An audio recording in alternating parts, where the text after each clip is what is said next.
What is happening, Internet? How's everybody doing? Welcome back to Batman Arkham Knight. Don't forget to like, comment, subscribe, and hit that notification bell if you haven't already. If you're not receiving our videos, you can always sign up for a free newsletter on Kwingsletsplays.com. It's Kwingsletsplays.com. You can sign up for a free newsletter. So, today we are doing more Riddler stuff, and I guess we can stay as Batman INC. It doesn't really matter. Just collecting the trophies. What does it matter? What does any of this matter? Anyway, where the heck am I now? Oh, right. What did we do so far? Yeah. This is Bleake Island. Bleake Island is still not done. Of course it's not. It's fun. Miyagami's done, though. Miyagami is done. Bleake Island, not so much. Awesome. Awesome! But we're getting near the end of Bleake Island. Maybe. Okay. Fun.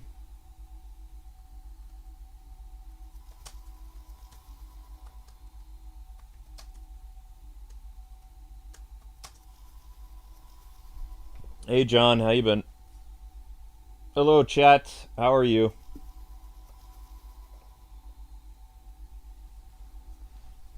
Oh my goodness. Alright, let's go. Let's go. You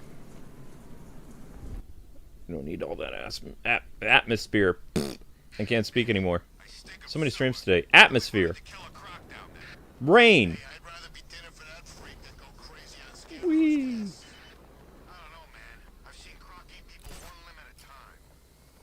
So if you guys have questions or whatever, you can send super chats. I don't have a lot of energy today.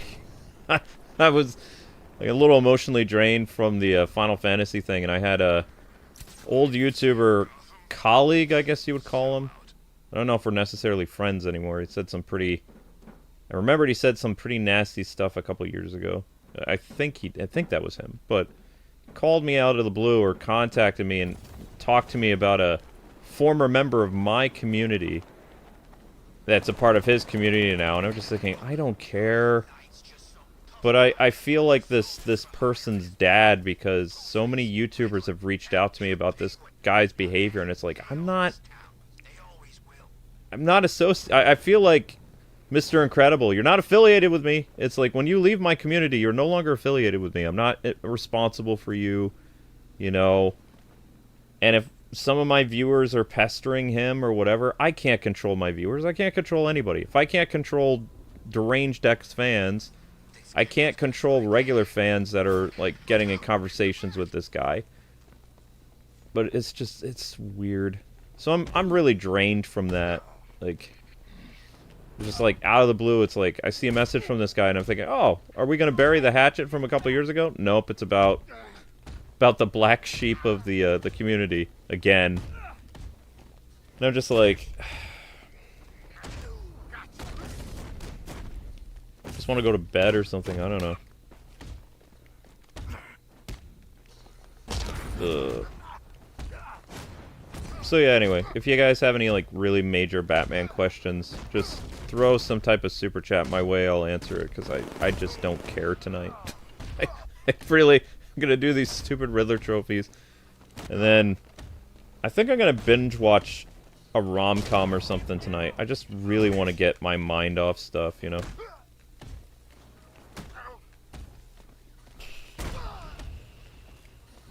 I've been told by so many YouTubers that my ex-fans are some of the biggest pains in the ass on the internet. And it's like, I don't have any control over them. But the fact that they're so obsessed with me, it's weird. It's like, I don't feel flattered either. It's like, ew, stop talking about me. It's disturbing. Just, you don't like my content, don't watch. Stop being obsessed with me. It's like, it creeps me out. It makes my skin crawl. All these people, like, talking about me and stuff. It's like, I'm married. See the wedding ring? Go away. Just leave me alone. Creeping me out. I'm not afraid of you. I'm freaked by you. By, like... it's creepy. It's like, I talk to other YouTubers, it's like, do you have to deal with this? They're like, no, if people hate me, they just don't watch me. It's just like, man, what is that like? I don't know what they're like. They all turn into freaks. It's like people say, oh, you're not Batman. It's like, really? I have my own frickin' rogues gallery. How am I not Batman? Got a bunch of freaks and weirdos that are like constantly thinking about me and trying to thwart my plans. I am Batman. What's next? Are they gonna show up in costumes? It's like, what?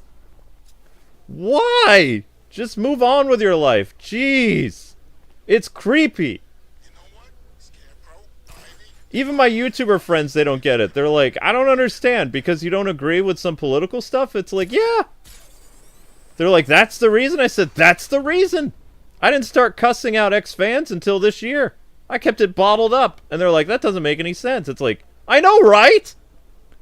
It's like, there's got to be someone else in the community that has to deal with this. Somebody said Felix. I said, that dude's got millions of fans. It's not the same. And he doesn't even know his fans on a personal level. I know most of my fans on a personal level. I've gotten to know them. You know, I've been pleasant and nice to them for like 18 years or some shit. It's like... I'm not the same as any other YouTuber. Which, I did it wrong. That's probably why I never blew up either. Is just too nice to people. Should have just been like very distant and stuff like that. Oh well. That's the problem with ADD though. Do you know that? ADD people are just like really open and honest and stuff. It always gets us in trouble. Like, having ADD is like having a giant boomerang that gets thrown back into your face constantly. It sucks. It's like, how's this gonna bite me? Oh wait, it will. Not saying you guys aren't crazy or anything, I mean... some people think you're crazy for hanging out here, but... it's annoying. So I'm drained today. I'm just like, I'm going through the motions, I'm picking up these stupid Riddler trophies, but I'm just like, you know? Because I don't have a lot of YouTubers reach out to me because my friend circle is very small because I don't make time for people. I'm too busy. You know, I literally live the New York lifestyle. I have a couple old colleagues from back in the day that I still communicate with, but we're talking these YouTubers are older than me. Like Guru Larry and I go way back because the only reason we still talk every once in a while, we're from that era, man. Like, Guru Larry's one of the OGs.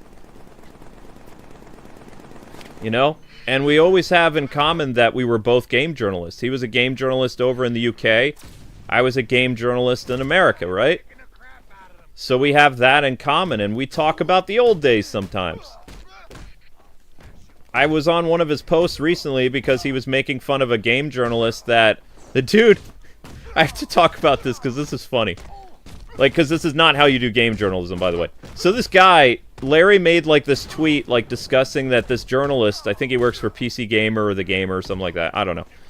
But he always mentions, man, after 6 hours playing this game, I really at first thought it sucked, but now I liked it more. And he said the same thing for Concord, he said the same thing for the Suicide Squad, he said the same thing for this upcoming game that's going to be crap. What is the name of it again? What's the game everybody's talking about that's just gonna be so mediocre? It's a shooter. Some type of hero. High Guard? I don't know what it's called. I'm not gonna play it, but... What the journalist has wrong is, when Larry and I were told how to do our jobs, you know, 20 years ago, it does feel that long ago now. It was, actually. I was a game journalist in 2004, so that was a long time ago. But... Our editors would always tell us, make sure you get a good feel of the game after 30 minutes and do your write-up. That way we can get our first impressions up and we can get the review done later in the week. But you only had 30 or 45 minutes with hands-on with a game before you could do your first impressions, and you would have to decide then and there, is the game fun 30 minutes in or does it suck? That's how we did our job, right? And nowadays... you got all these weirdos, game journalists, like, shills. They're like, I really didn't like the game for 30 minutes. I didn't like it for an hour. I didn't like it for 2 hours. But after 6 hours, I started to like it. It's like, what? That's bull. That's not how that works. A game journalist has to do so much stuff, you know? These newbies, they don't know what it is to even be a game journalist, you know? So I guess Larry was like clapping back at somebody and it was funny and I chimed in. And this one guy replies to me, he's like, actually, that's how I felt about this game after 6 hours, and now I have 400 hours into it. It's like, that's great for you, but that's not how game journalism works.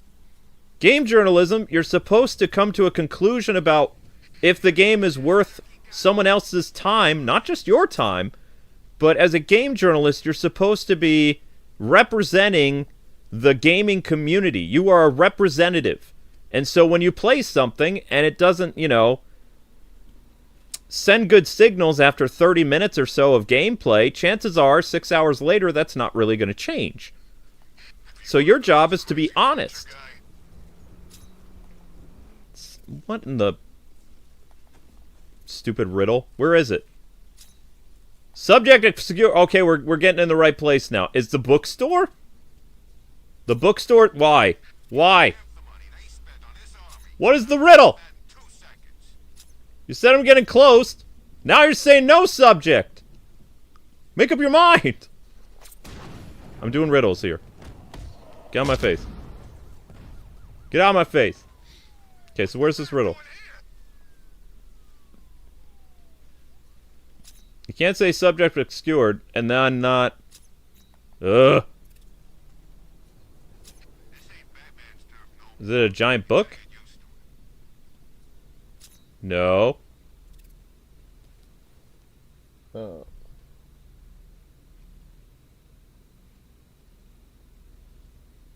The Deacon's building? What Deacon building?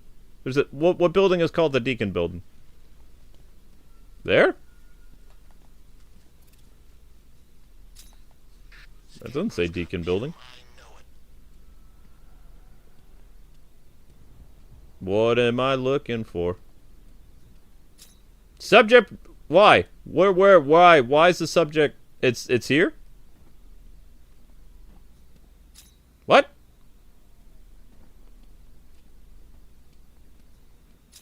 What? There's a friggin' army out there and they ain't killed him yet.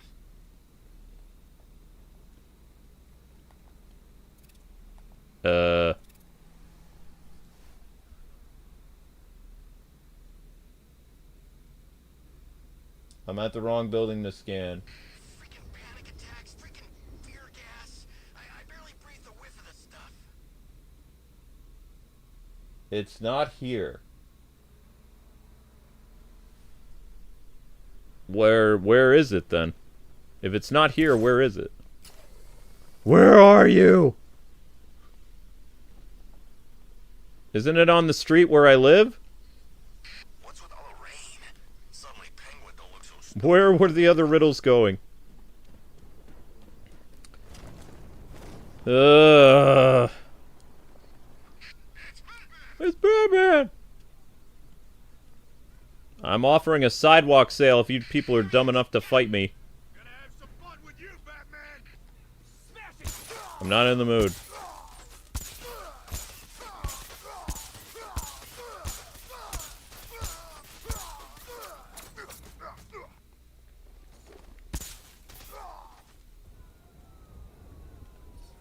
Don't worry, he's stuck.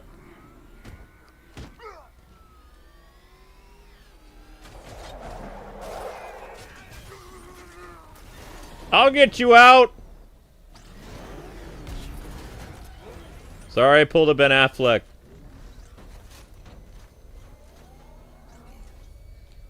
No way I'm joining with Scarecrow. I like working for Two-Face. Half the time anyway. Your exits are here, here, and here. It's right there. Just go. You wanna take the wheel? Okay, so where is this place? I'm here. So which building is it? It's on the street past the hotel. What counts as a hotel? That's a boutique. That's a restaurant. Past the hotel.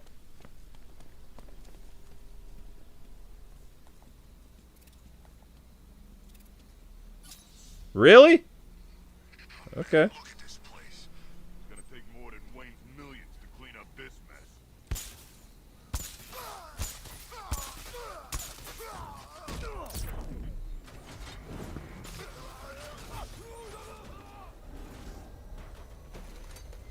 I'm dealing with some violence and aggression issues tonight. Is that a Radio Shack? Oh. The Deacon's mission. Okay, that's great. Looks like it's all on Scarecrow now.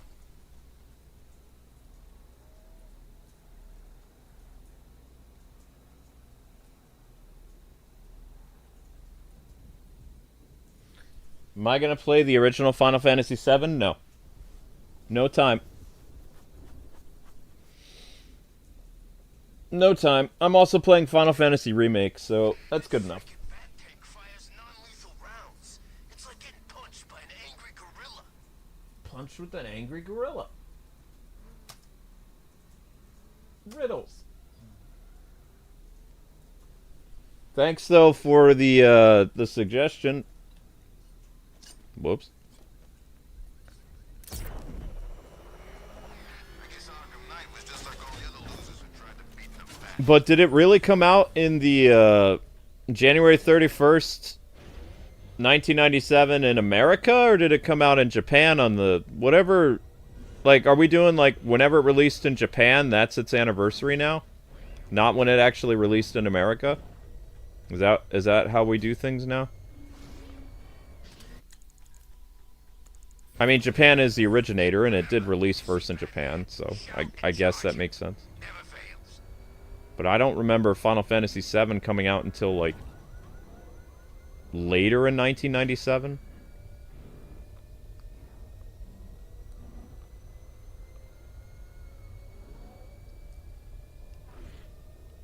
And 1997 was the year of GoldenEye and Star Fox. 64.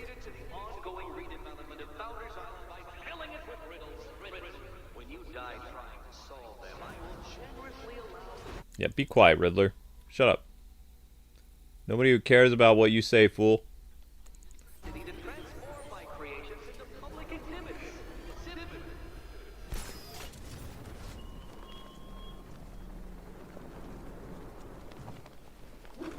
What?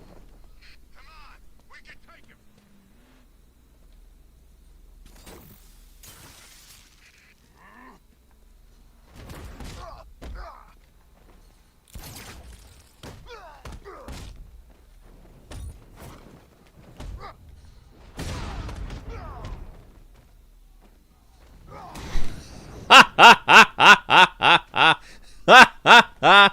Oh.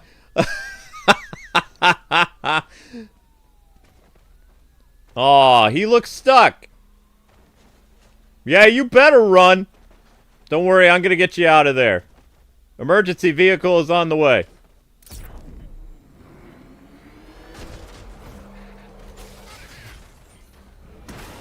I got him out. That's kind of funny. Hey, I wonder who it was under that visor after all. You think he knew Batman? Huh? Do I plan on watching Darth Maul? What about Darth Maul? There he is. Hit him. Did they bring back the actor who played Darth Maul? I don't know. I don't know anything about it. I don't really follow anything Disney does. You want to know how up to date I am on Disney stuff? Avengers Doomsday, I'm going to watch that. Was a black gate. Don't really care about anything else. Never seen Batman. Not once. Just lucky, I guess.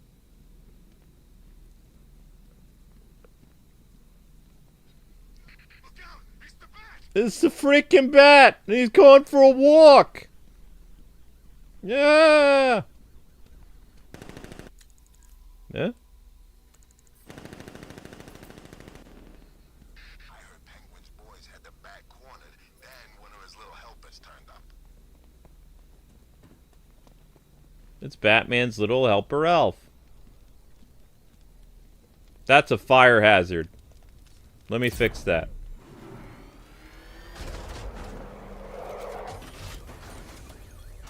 You know, I never thought I'd see this, but I get kind of tired of all this rioting. There, I'm a member of the volunteer fire department. You're welcome, Gotham. Not only am I a fire starter, I'm a fire putter-outer.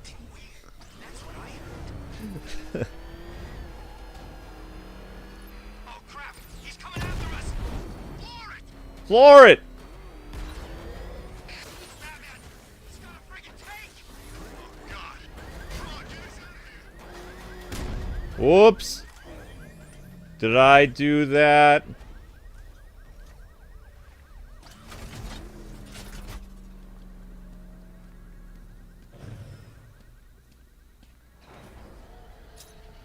I'm starting to think maybe I could...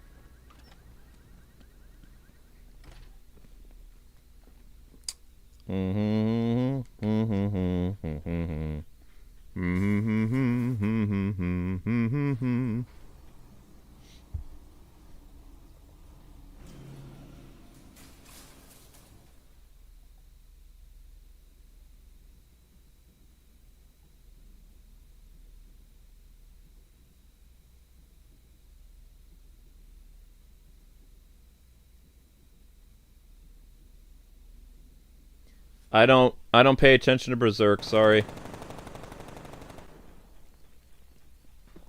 Little Osito? Not Little Osito.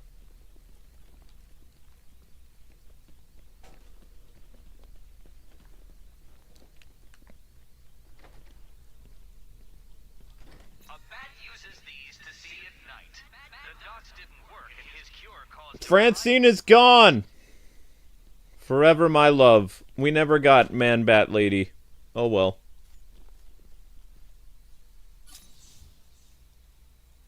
Oh wow, did I solve it? Hooray. There was much rejoicing. Okays. Back outside.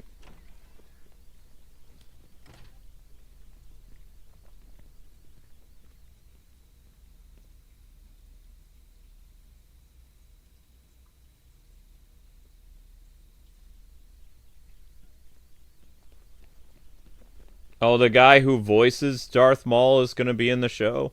What about the body guy? The dude from the Phantom Menace, is he involved? Also, how can Vader and Darth Maul duel if Obi-Wan kills Darth Maul? Like on Tatooine, Obi-Wan, you know, and Darth Maul have a fight, and Obi-Wan kills him. In one hit. Because Obi-Wan is super OP by the time he's an old man. He doesn't need to do fancy lightsaber stuff anymore. He just does, like, you know, kind of the similar sword attacks that he used in A New Hope. They were bringing it full circle. Like, that's when you can tell people are paying attention to Star Wars canon. They're like, ah, all that flashy stuff isn't going to work anymore. Now we need to go to, like, more precise strikes and stuff like that. No more kung fu. No more wushu stuff. You guys do know that kung fu doesn't exist in China, right? The type of martial arts that you guys really like from quote-unquote kung fu movies is known as wushu. Told my kid I was gonna buy him a present. And kung fu is a different term in China that doesn't mean martial arts necessarily. It means something you've been doing a very long time, if I'm not mistaken. Hey, if I had to have that ruined for me when I was a youngster, you guys have to have the term kung fu ruined now. Remember the name Wushu. Wushu is a type of martial arts. Kung Fu sounds better than Wushu, though. Kung Fu sounds ancient. Wushu sounds like... Well... What does it sound like? Doesn't sound like a martial arts.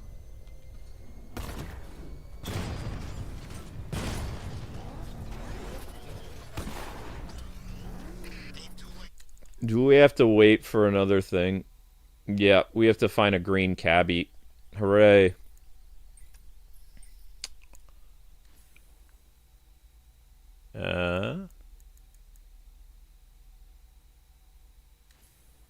We found them all here! Hooray! Aw. Did not find them all. Boo. One Bleake Island done. One.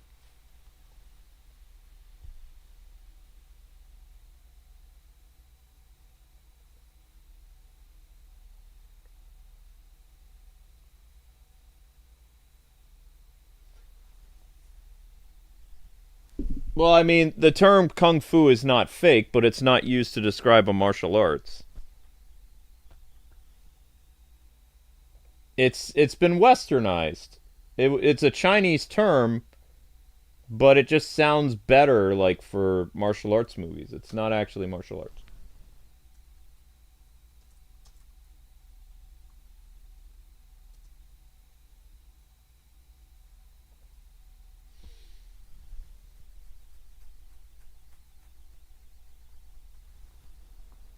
Yeah, I can give you guys a little lesson, because I mean, most martial artists know this. The term Wu in Chinese means martial, and art means shu. So wushu is the correct term for Chinese martial arts. Or a type of, or what you would consider kung fu. Kung fu is a term in Chinese, but it doesn't mean martial arts necessarily. I forget what the true meaning of Kung Fu is. I think you are a Kung Fu artist if in China... Let's see if I remember this correctly. If you are an expert in something, that is your Kung Fu. There is Kung Fu cooking, there is Kung Fu... Technically, it would be Kung Fu for martial arts, because if you're really good at martial arts, that's your Kung Fu. Now I'm getting all fortune cookie on you. But when Bruce Lee was putting together the Chinese, martial arts movies that would later be known as Kung Fu flicks, the term Kung Fu just sounded cooler than Wushu. When people heard the term Wushu, they thought of food. Or feet. I don't know. Kung Fu sounds very oriental and mystifying and stuff like that. So it just kind of stuck. And then when the Chinese, they were so happy that people were, taking a liking to their culture and their movies, that the Kung Fu film industry was born. And they still use the term, even in China, I believe. I think they do, unless they call it Wushu films in China. I don't know. I don't have very many Chinese friends, because they don't live in China. So... I most of the Chinese friends that I've made over the years, they're not actually staying in China. Most of them live in Taiwan or Vietnam or the Philippines, Japan. They don't live in China because the government and stuff. Zzz.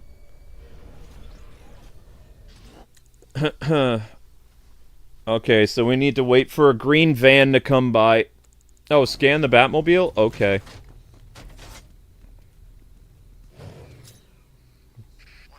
Hooray. We scanned the Batmobile. Is everybody happy now?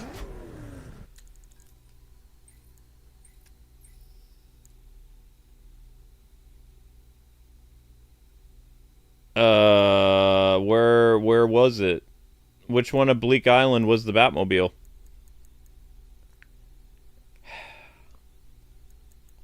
Almost done with Bleake Island. Come on, game. Curse you.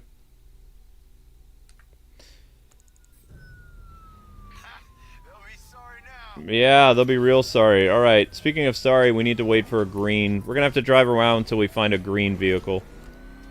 Because we're not gonna find the other Riddler stuff without another Riddler thug. And the best way to find Riddler thugs is wait for green vehicles. But I don't remember how we make them show up. Isn't it all random? Think it's safe being out here again? Should we hang out on rooftops until they come? I don't think they're... If I'm driving on the street, I'm just gonna spook them. Whoops.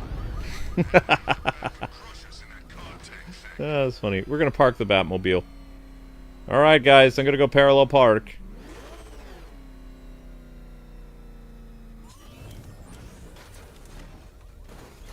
Oh, I'm so sorry. That will just... That will, oh. Oh, no! Well, now we can't have any evidence. But I can't be out all night. It's my turn to watch the kids tomorrow. It's fine. It's never happened. Okay, parallel parking. Here we go. This is how you parallel park like a pro. Okay. No, that's not it. We gotta do... I can't see where I'm going. Wait for it. Ha! There we go. Look at that. That's a beautiful parking job, right?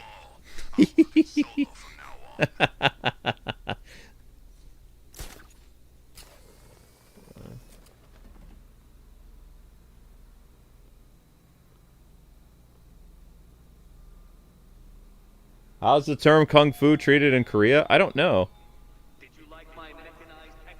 But the Chinese have been laughing at us, you know, for a long time. But as soon as you take martial arts, they're like, no, it's not. It's not kung fu, it's wushu. In fact, if you go and you play a bunch of fighting games, they don't say the type of martial arts is kung fu, usually. They say wushu. There are wushu artists. In several fighting games, they tell you the type of martial arts that somebody has, and it says wushu. I don't even think Drunken Fist is a real style of martial arts. I think Jackie Chan created it.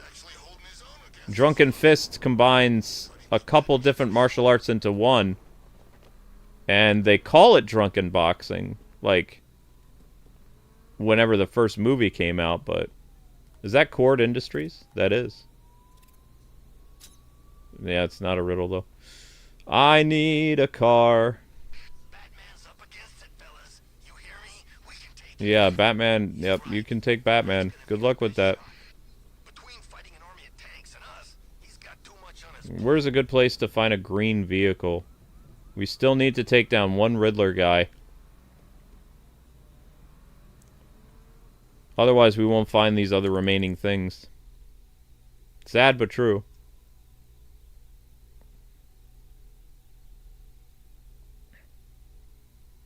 Unless this counts.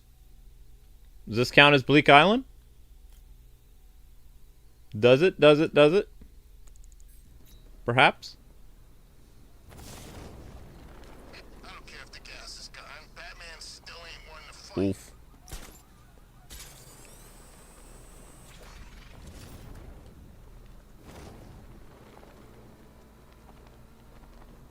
What was I honing in on a second ago? Eh, doesn't matter.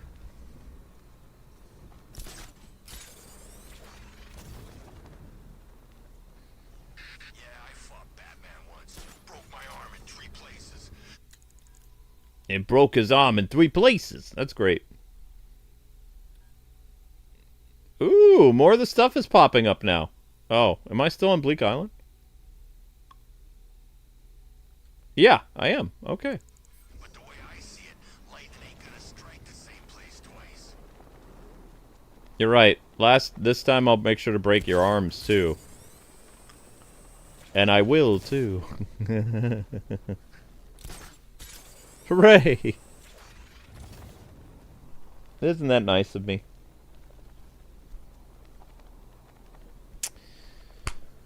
Oh.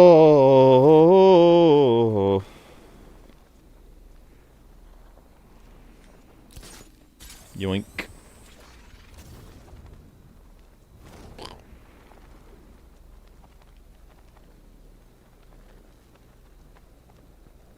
That's not Ace Chemical. But it says there's a riddle there.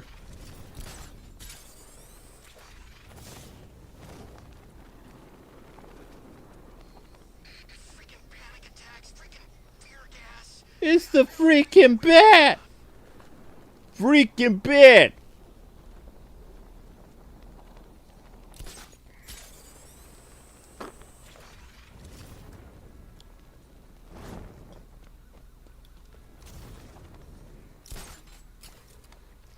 You know anything about religion? I was always told to make the sign of the cross after I whack someone, you know, out of respect. Just asking. A sign of respect after killing somebody. Okay. I could make a Catholic joke, but I won't.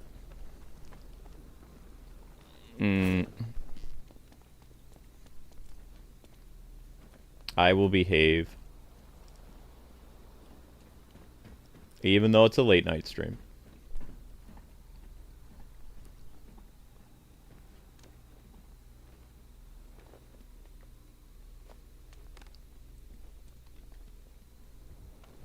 Alrighty, there's something here. Oh, that's easy. What? Thank you. That's easy. Okay, cool. Now what? That thing? Why?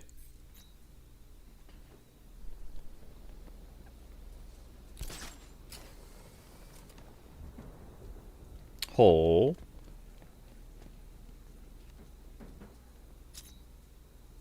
Nani? I can't tell if I'm getting close to the water because the graphics aren't very good on the Switch. Bones stripped bare beneath a warning light. Pay heed, seafarers, not to feel his bite.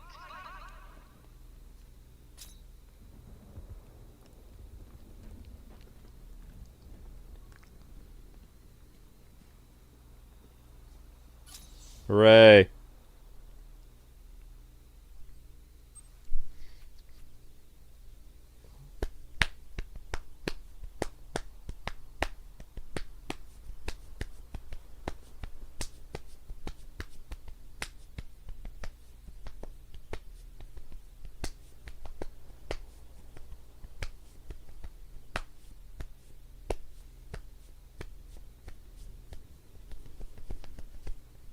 Does jujitsu and Krav Maga count as wushu? That I don't know. No, I don't believe so.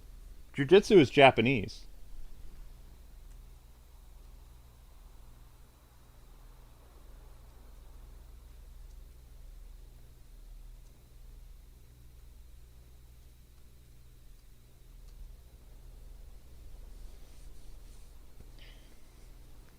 Yeah, Judo is a Japanese martial arts. Modern. Ow, karate is Japanese.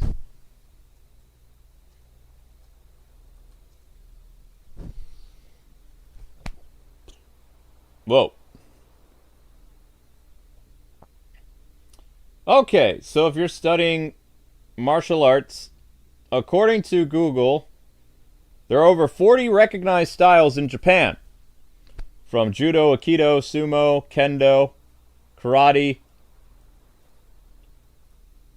So judo is about throws and grappling. Aikido is about joint locks, throws, using opponent's energy. Kendo is the way of the sword, which you should know that. Apparently they include archery as part of martial arts over there. Sumo, traditional Japanese wrestling. Weapon-based arts, never... I didn't realize that bow-jitsu is what learning the bow was called. I just thought... Because I learned how to wield a bow in karate. But apparently bow-jitsu is considered a martial arts. So I guess I know bow-jitsu. I just thought I learned bow. I don't know. Learned how to hit people with a stick. And believe me, there's a lot more to hitting people, like learning how to use a bow, than just like hitting someone with a stick. But I didn't know it had a term bow-jitsu. I thought it was stick martial arts, or Watch out. If there's a broom near me, you're dead meat. Because I will sweep you.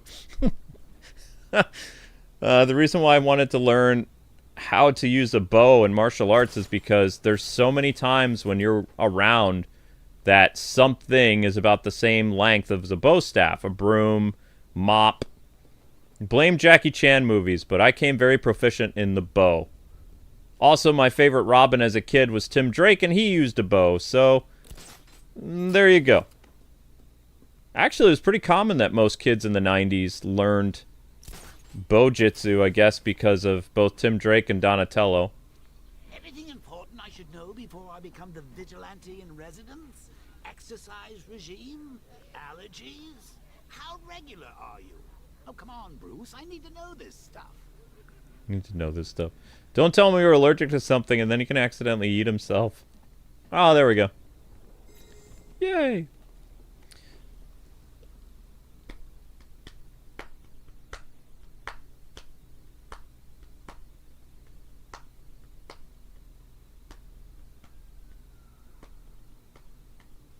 Oh, that's cool. Thanks for the voice actor fun fact. I like voice actor fun facts. They're fun. Blip, blip, blip, blip, blip, blip. Ooh, we're almost done with Bleake Island. Hey, there we go. One more to go. John, where's this riddle at? Business is best when bats need killing. A mercenary's file should receive top billing. Top billing.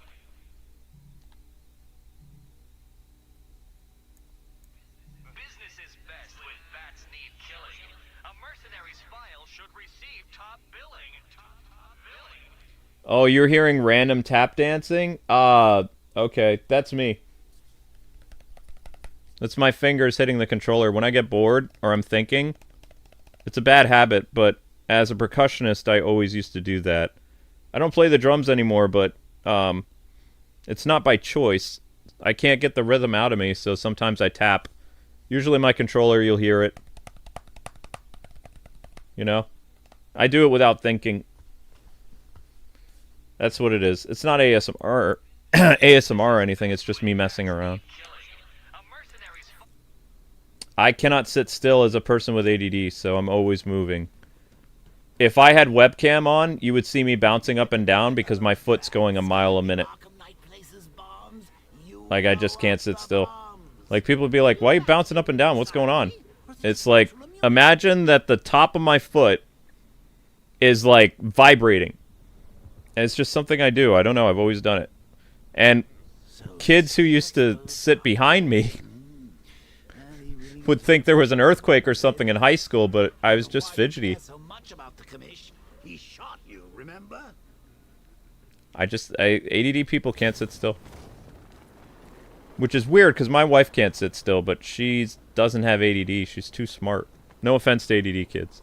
But my wife is way too smart to have ADD. You know, I never thought I'd say this, but I'm getting kind of tired of all this. But when I did webcam stuff, I'd get tired of people like asking, "What is happening? Why is he moving?" It's like, because I can't sit still. And now you know. That's the joys of having like sound and not what's the word I'm looking for? Sound and not visual. Because I don't have to constantly be like, "Oh yeah, no. Yeah, I'm doing that." Nope. Where go? Where is the thing? Uh-oh. Uh-oh. You said that's a riddle?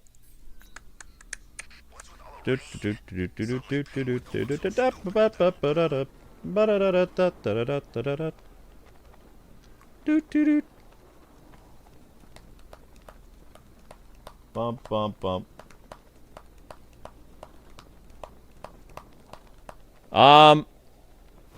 I would say Arkham Videos and I are friends, yeah. We're not close friends or anything like that, but we talk. the last thing that we collabed on in terms of discussion is we were both digging into what happened to our friends at Camouflage. Because AV and I both had friends at Camouflage. So we were trying to get to the bottom of things, and we were sharing intel, and we were talking. And then I told him I heard from Ryan, because Ryan didn't... I guess Ryan didn't reach out to a lot of people, but I heard back from Ryan. And Ryan told me that, yeah, Camouflage is basically... He says, I wouldn't call it a skeleton crew. What he told me, he says, it's more like a janitor situation. There's hardly anybody there. They kept like 4 or 5 people. So when they're saying the studio's not gone, he says it's not necessarily true. He says most of the people behind the studio are gone. It's just like, you know, they're keeping the brand name, but they got rid of all the talent behind it, which doesn't make any sense.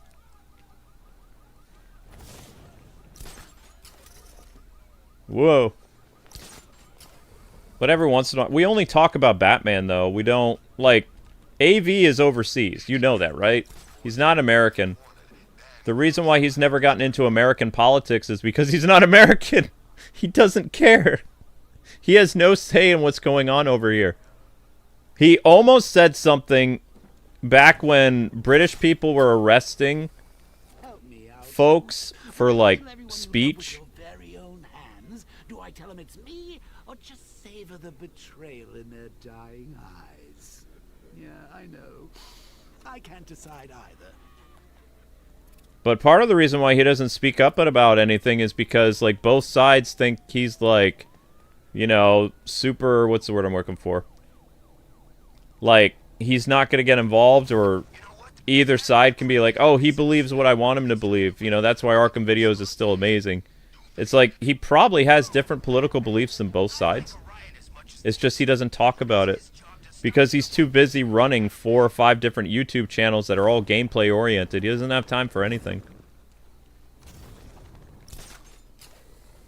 He makes his Batman videos. He's super professional, but also he has a Grand Theft Auto channel, Red Dead Redemption, Mass Effect.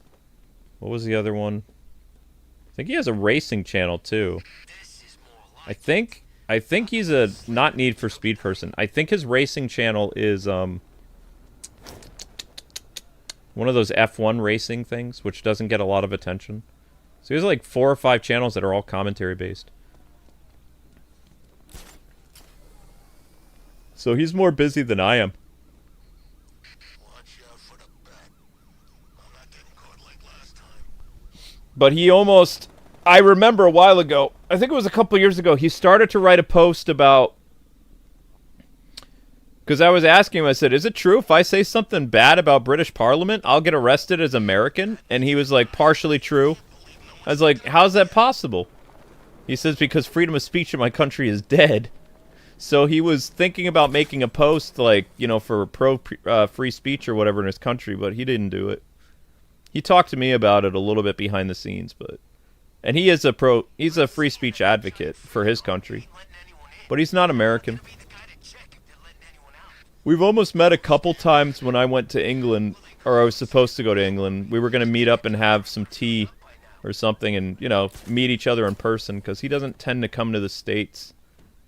He does a lot of stuff over in Germany, and I don't know if he's ever been to Japan or not. He might have. But he's a, you know, I don't know if he's from London or what, but he's definitely a UK person.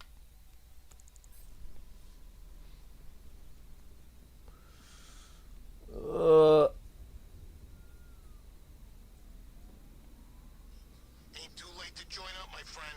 Penguin's always looking for new Go to the GCPD building? Huh?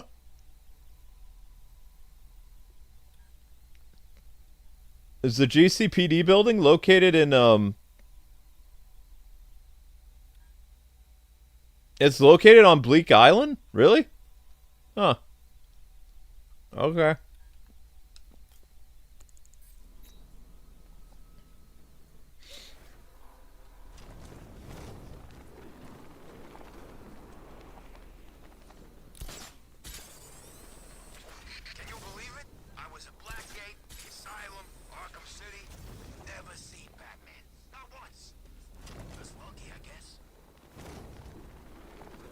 Let's go with that.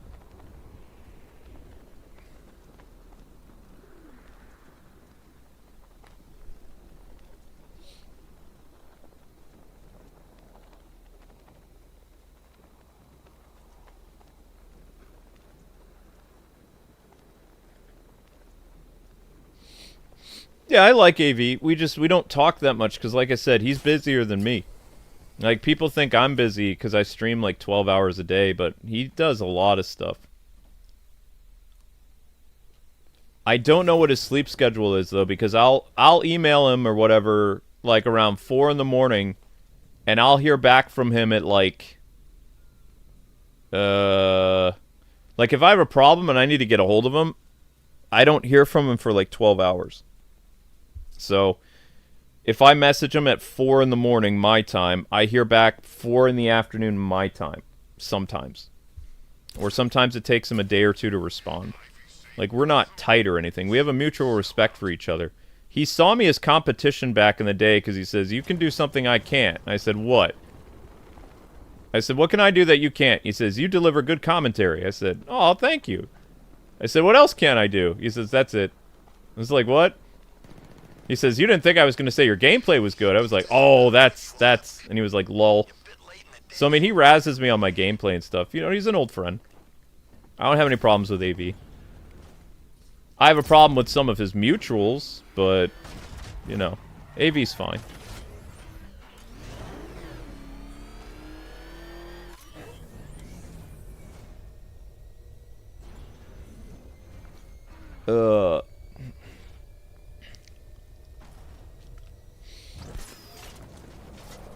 But yeah, he used to watch a lot of my commentary and my lore stuff.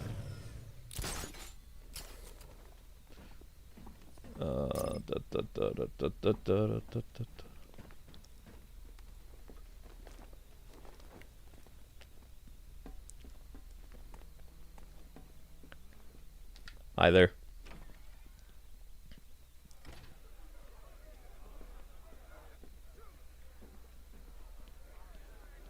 Did I get lost again? Yes. I did. It was weak. He failed. We won't. I enjoyed that. That's funny.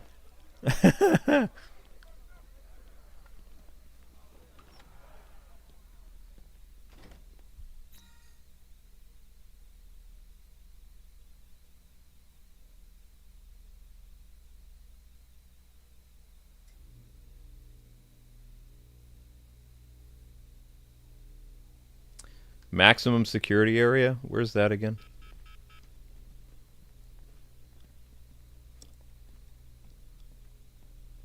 What's considered the max security area? Here?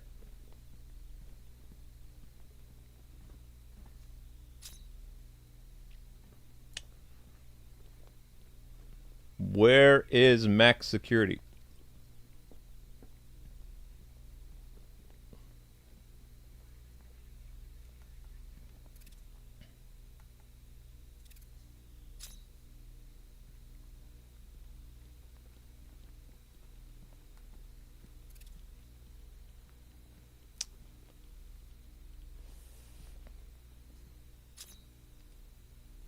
It's good to see another friendly face.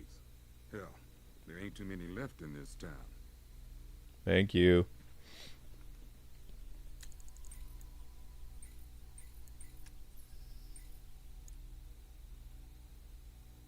What? How? Why?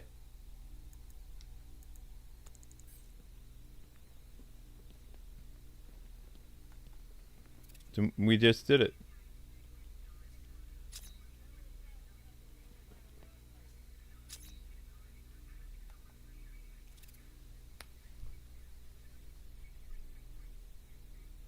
Oh, the Deathstroke room.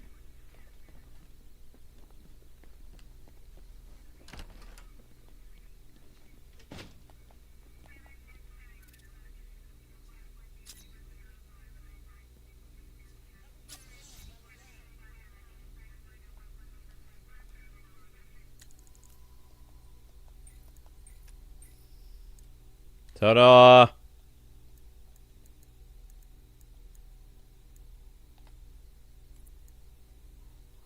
Right.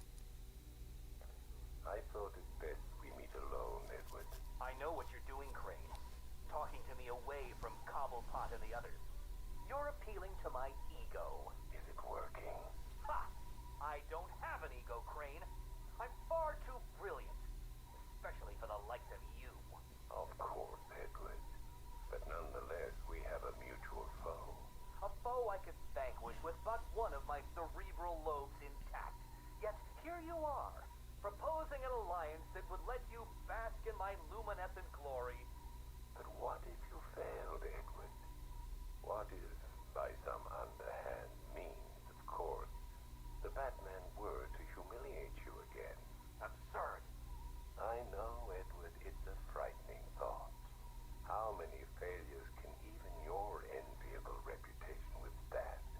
But if the Bat were distracted and tugged in too many directions by too many threats, why, then you would be assured of the upper hand.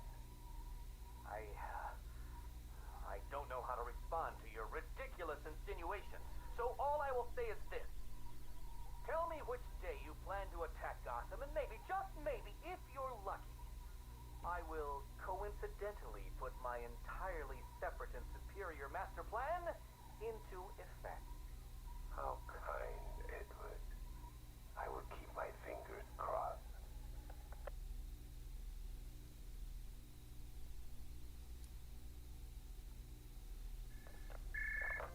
Who is this?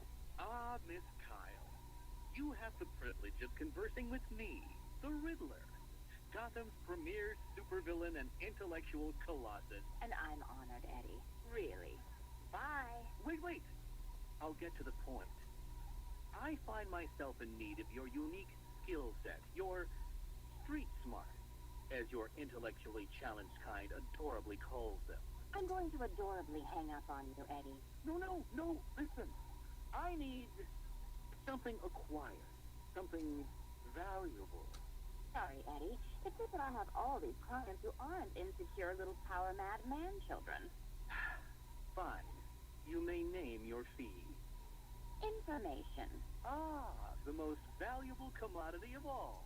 Scarecrow's planning something involving Batman. I might be furnished with the absurd particulars of his ridiculous scheme. I'll get you what you want, Eddie, if you tell me what I need to know.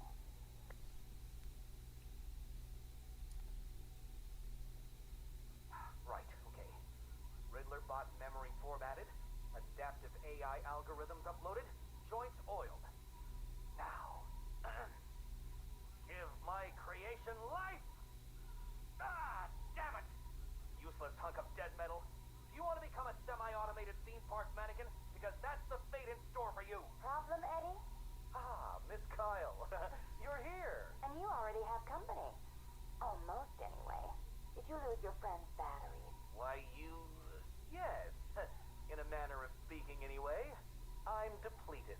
And always compensating for it, too. Oh, Catwoman, your wit never ceases to occur. Now, I need you to procure a set of rechargeable energy cells for me.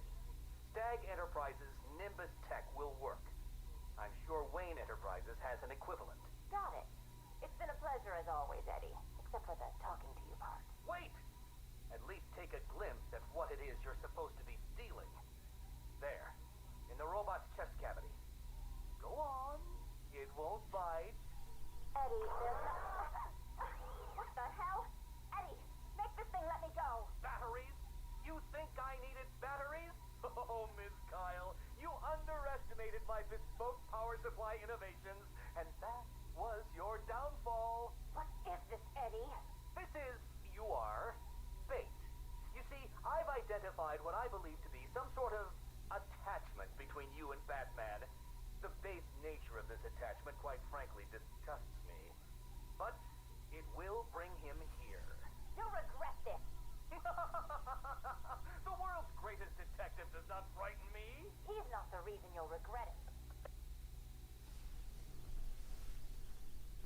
Okay, so there we go. We got to hear Riddler trapping Catwoman. Hooray. Okay. Something called contingency. Yeah, we're leaving. Leaving on a bat plane. Riddler is the most annoying character, yes. So, just so you guys know, this stream is not really doing well.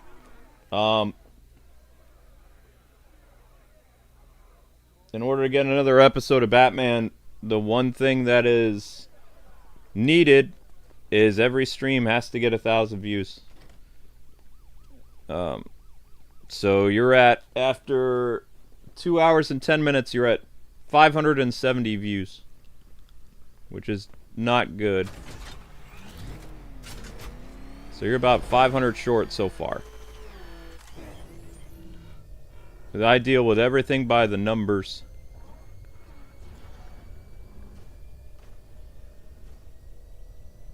Otherwise, I don't get paid.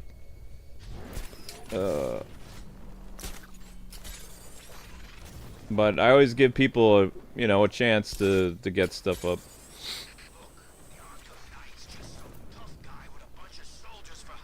Yeah, that's a good comparison. Alright. Now, since Bleake Island is done, Miyagami is done, that means we have to go to the fun place. Woo woo.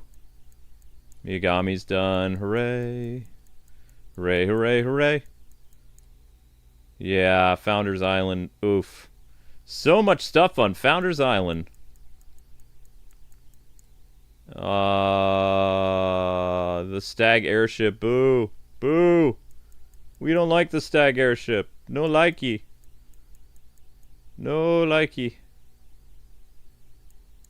What is this? Oh, that's the Arkham Knight hangout. Okay, so we got Arkham Knight hangout. There's some stuff. So off to the stuff we can do in Founders Island. Makes sense. Okay. Hooray. Da da da da da da da.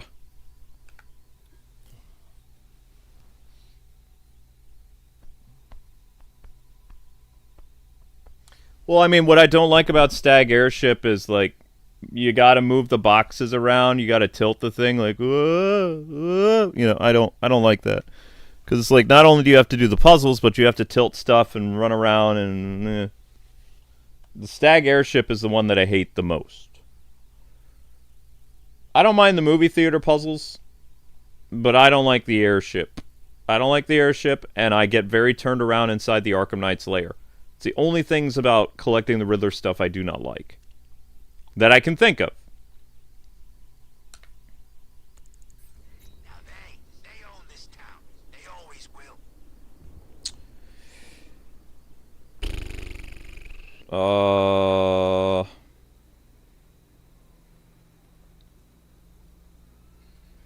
Batman's gonna get what's coming. Scarecrow ain't beaten yet. No Riddler thing.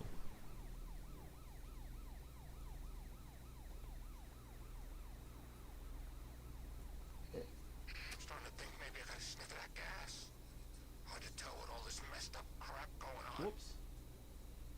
Founders Island. Not many people I've talked to like the Stag Airship. It's kind of a normal thing where we're all just kind of like, no! You see, you know, if you're trying to collect all the Riddler stuff and you're like, Stag Airship. Eep. All he needs is a different suit and he's back in business. That's what all them freaks do. I bet you the Bat knows who he is. Those two had history, you could tell. Yeah, everybody could tell, except for people that didn't know Batman stuff. Who is the Arkham Knight? It's somebody new. Pull the other one. Who hates Batman enough to become an anti-hero that tries to kill Batman? Did nobody read the Red Hood books, like, when he first appeared? Because he did become a vigilante that tried to kill Batman. Because he was mad because the Joker was still left alive. That's the one thing I don't understand. Jason's motivation does not work. His main thing that he didn't like is that Joker, after everything that happened, that Joker was still alive. And that made Jason cuckoo for, cuckoo for Cocoa Puffs. Yeah. Crazy for Cuckoo Puffs or whatever. In the Arkham universe, Joker is dead. Many presume Batman killed the Joker. So why is Jason walling out? His main thing about hating the Joker is he wanted to kill the Joker. Batman already did it. You know? So why is Jason the guy under the mask? See, this is the problem I've always had with Rocksteady is they don't research. Paul Dini was the guy who researched stuff. Sefton Hill and his crew did not research. A good writer researches and writes things down from the previous game and takes notes and even of basic Batman lore. One of Jason's main reasons for hating Bruce early on is that Joker was still alive. You know? And Jason doesn't even hate all the Batman villains either. He's like, I'm not talking about Harvey. I'm not talking about Mr. Freeze. Just him. Just Joker. Why is he still alive? Because he still kills so many people. That's the question I have for Batman too. I know he has a no-kill rule, but out of all his most dangerous enemies, why doesn't he let the Joker die? He doesn't actually have to kill the Joker. He could take a whole Batman Begins approach. I'm not going to kill you, but I don't have to save you. Put the Joker in a situation where he dies and don't save him. Problem solved. Nobody is as bad as the Joker in Gotham. Joker's a homicidal, mass-murdering, serial killer psychopath. Even on a subconscious level, Batman probably wants to, get rid of the Joker permanently. Because Joker just constantly kills every single time. Not every Two-Face caper ends in death. Like, it's not that Two-Face just goes around randomly shooting people all the time. He has very calculated plans, and sometimes there's casualties that happen during his crime sprees. But he's not a serial killer. You know what I mean? Joker's a serial killer. What are these strange, mysterious things all over our fair city? Oh, that's right. They're unsolved riddles.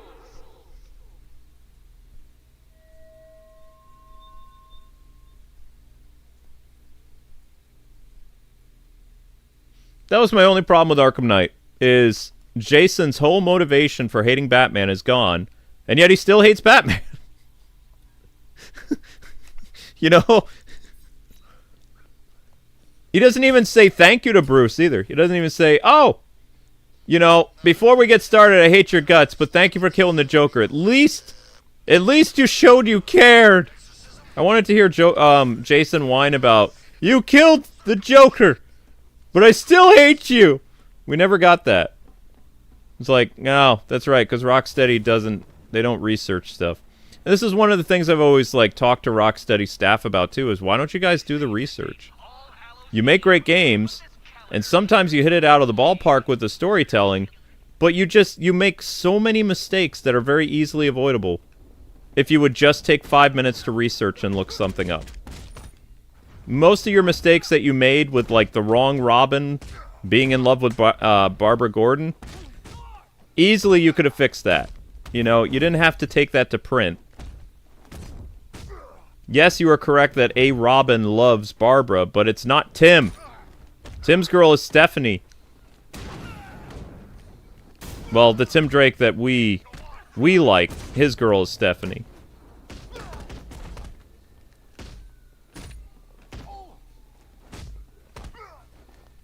Whoa. Kick. Kick.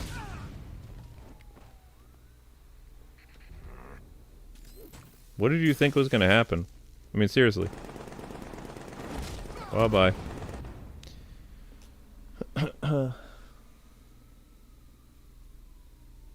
Jason was mad he wasn't saved. Still not good enough motivation.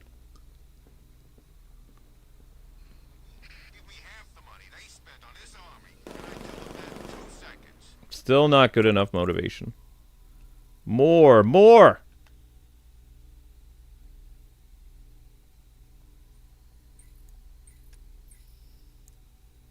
Oh. Roll up for the circus of strange. This porcine professor is clearly deranged. Yeah. This cold corporation changed his life forever. Curing his wife, now a chronic endeavor. That's easy. He saved the date, All Hallows Eve. But this calendar killer took his leave. $1 million home for a spoiled child. His parents are dead, but his parties are wild. Bruce Wayne. I know what that one is. Okay, I don't know why they brought me here for this riddle. Oh, I'm not supposed to be in here. Where does this go? This doesn't go anywhere, does it? No. Yoink. Hey, it ain't over till it's over. The night is young, my friend. Plenty of time for us to kill that freak. Good luck with that. My probation officer said I should be more positive in my outlook. Da da da da da da da da da. He saved the date. Probably a newspaper with Calendar Man in it. There he is! It's Batman!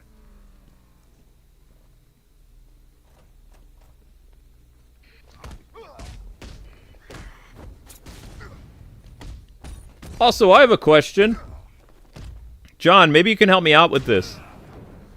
Arkham Origins was putting Calendar Man on death row and was going to execute him by gas chamber. How come they never executed Calendar Man? In fact, it's never brought up that he was even on death row in the Arkham games after Arkham Origins. They never bring it up. You can even see him sitting in a cell in Arkham City. You know? He's obviously dangerous, true, but he's still alive. Do you ever wonder about that or no? At least when Commissioner Loeb was in charge, you could grease a few palms, you know? Get some perks. No way that was happening under Gordon. He ruined it for everyone. Wherever that old bastard is, I hope he's suffering.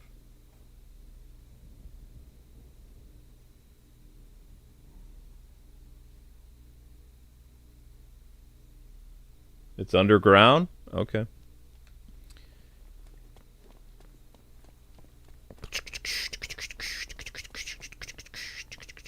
This is why logic doesn't work with comic books. You know what? Scarecrow, Ivy, this Arkham Knight guy and his giant freaking army, I'm getting out of town.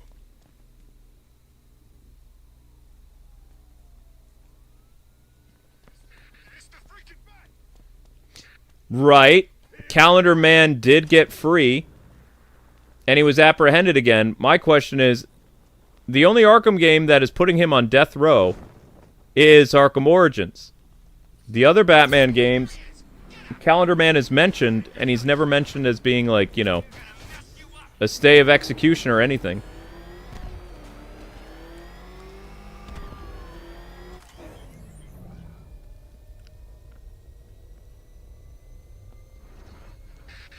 The bat could crush us in that car tank thing.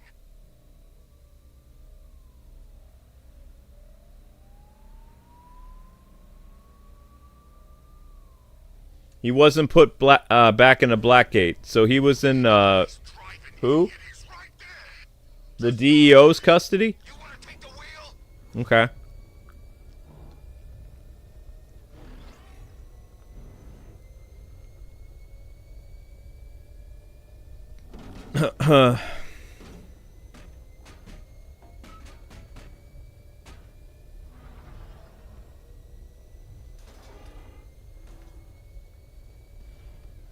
Best Halloween ever. Let's go to the department store and loot some costumes.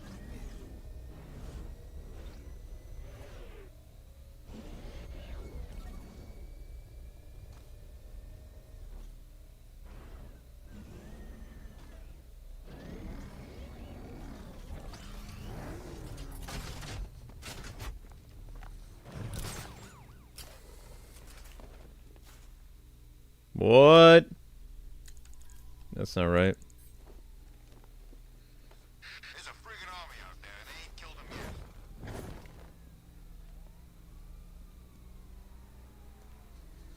Oh no, it's not one of these, is it? Oh gosh. I hate these. I hate these so much. This is gonna be annoying.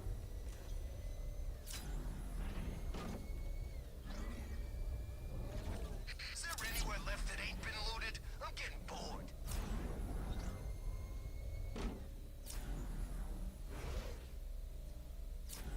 What?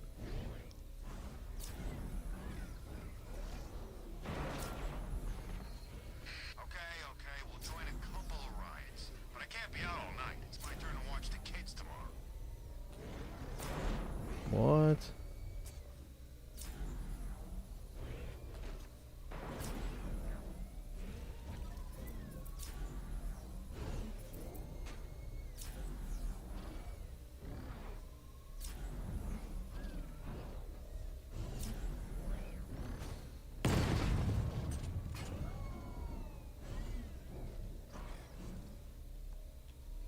Oh man, look at this place.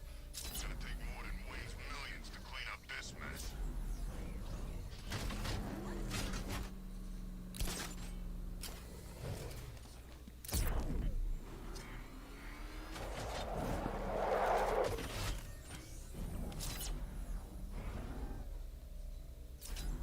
Oh, come on.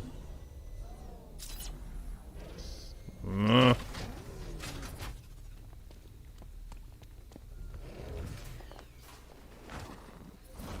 Trust me, don't hit the bags. They're spoken for.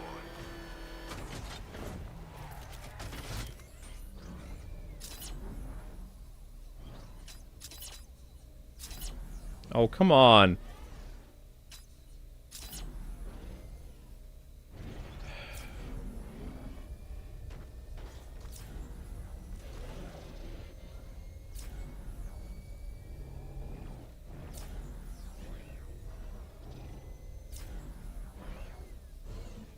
Anybody seen that anarchy guy? That kid'd love this.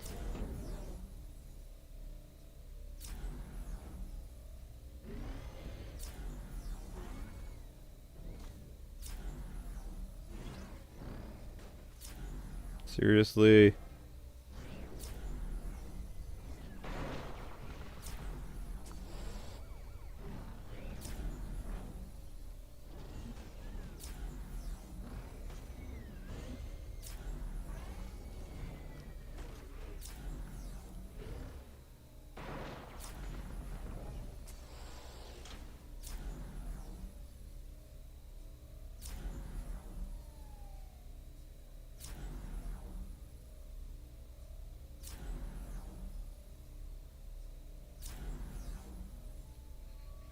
Be nice if Scarecrow got one of those freaking billboards and apologize for gassing us. Yeah, Aikido is a Japanese martial arts.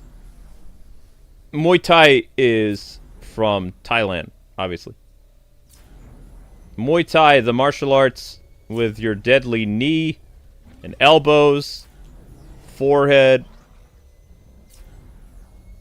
because they believe that the elbow and knee is the most dangerous form to hit a person. And Muay Thai does hurt. Like, if you fight somebody with Muay Thai, you're gonna... Especially if they've really heightened their elbows and their knees and stuff like that. Ouch.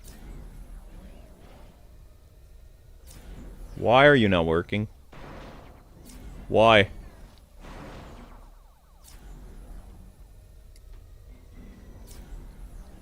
Why? Matt taking care of these Arkham Knight punks yet?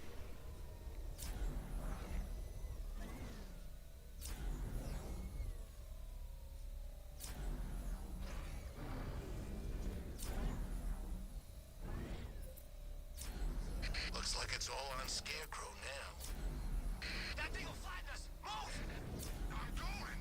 Oh, it's behind it. You...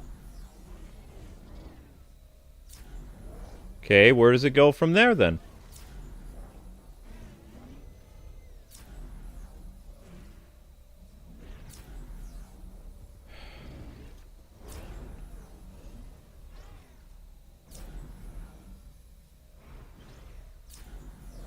Seriously? That man's actually holding his own against this army. Thought he'd be dead meat for sure.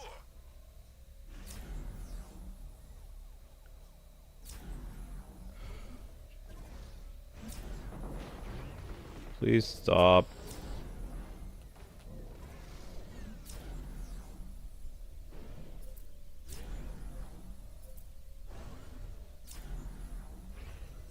So who's controlling the militia now that the Knight's gone?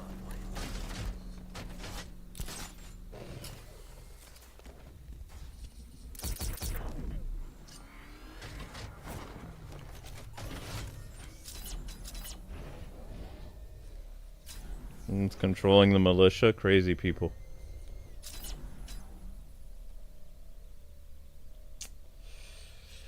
Remind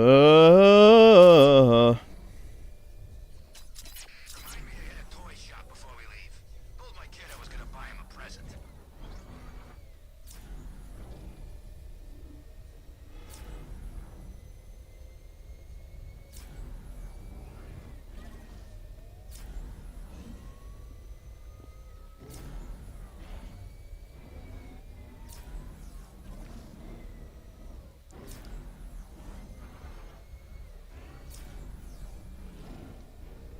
I don't like these scanning things.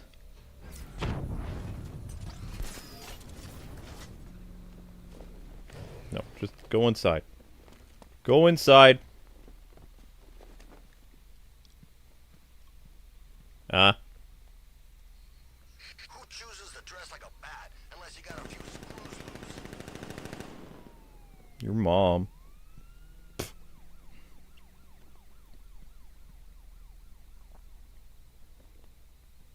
What? Two-Face, Payne, Oh, Riddler, screw 'em all. I'm working solo from now never on. mind. You have to be quick. I'm not quick in my old age. I'm slow. Slow and grumpy. So what's this riddle?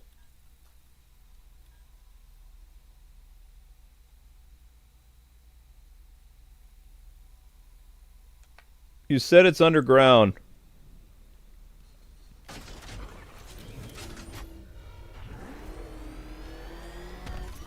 Manhole cover, where you at? I heard Batman ain't been the same since Joker checked out.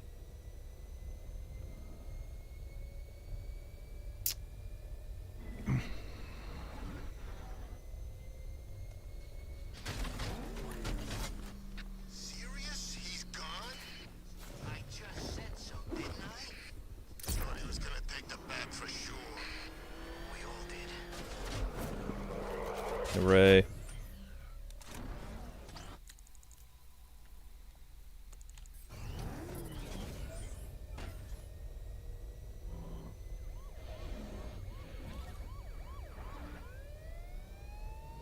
Can't believe everyone's running scared. Gotham really went soft without Joker. Back up! It's the bat! Time! Back her up! The road's blocked! Oh God! He's crushing the car!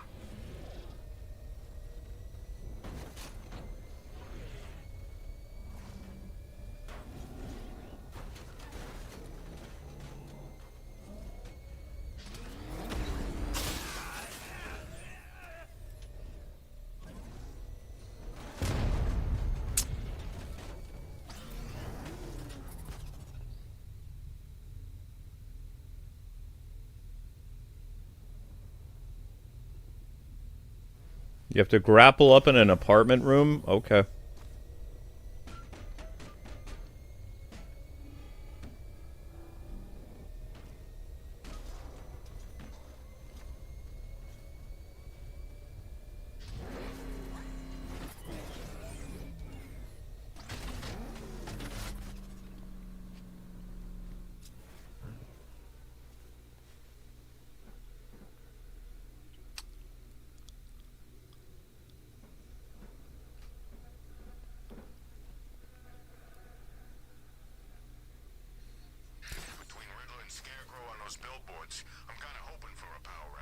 Ah, Calendar Man. Well, well, well. 25 riddles remain. By now, your brain cells lay dying, strewn over your cerebral lining like Allied soldiers across the beaches of Normandy. Rally the troops, detective. Our final battle draws near. Could somebody highly trained in Muay Thai and Judo fight each other? I'm sure. Then it all comes down to the person who's better, though. You have to remember, with a fight, it doesn't necessarily mean the person who's more skilled wins. Anything can happen in a fight. You could be going for like a finishing blow and you trip. Now you're at a disadvantage. Or maybe you thought you dodged the person's knife and he actually, you know, stabbed you in the knee. That's going to slow you down too because you didn't realize you were hurt. Now you look down and there's a knife in your leg. Oh, crap. Now you're at a disadvantage. Anything can happen in a fight. Fights happen so fast, you know? It's not like the movies. Fights in real life, they happen in the blink of an eye. Usually the person who wins has the most confidence, and also they stay calm under pressure. If you go into a fight emotional, you're going to lose. Usually.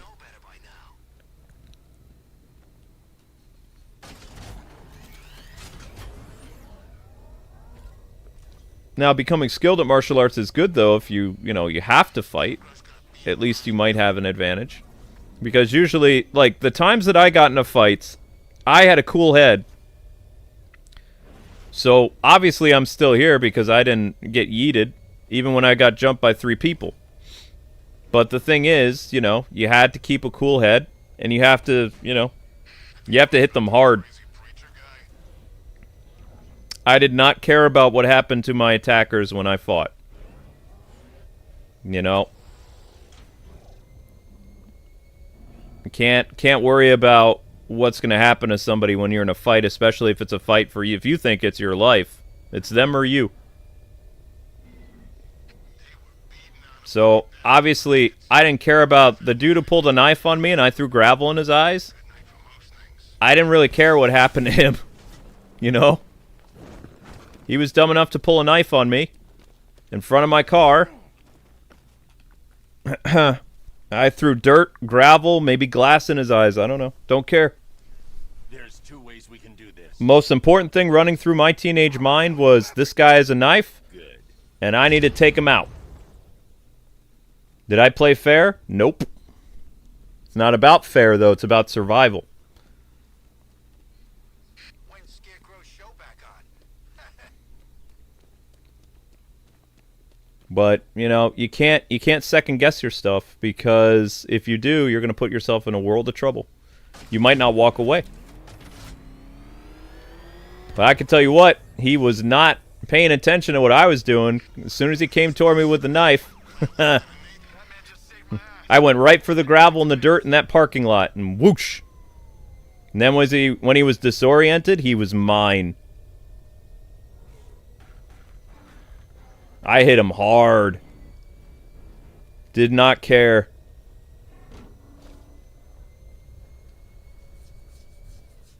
When it looked like he was on the ground and he was breathing, I contacted the teachers and I went home. You know? It's like, yeah, not messing with that.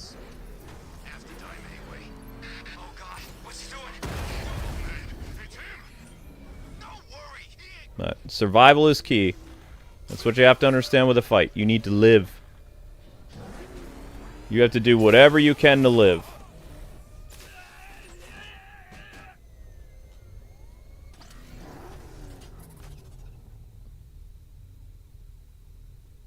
Oh yeah, I'm pretty sure I kicked him in the throat. I don't remember though, it happened so fast.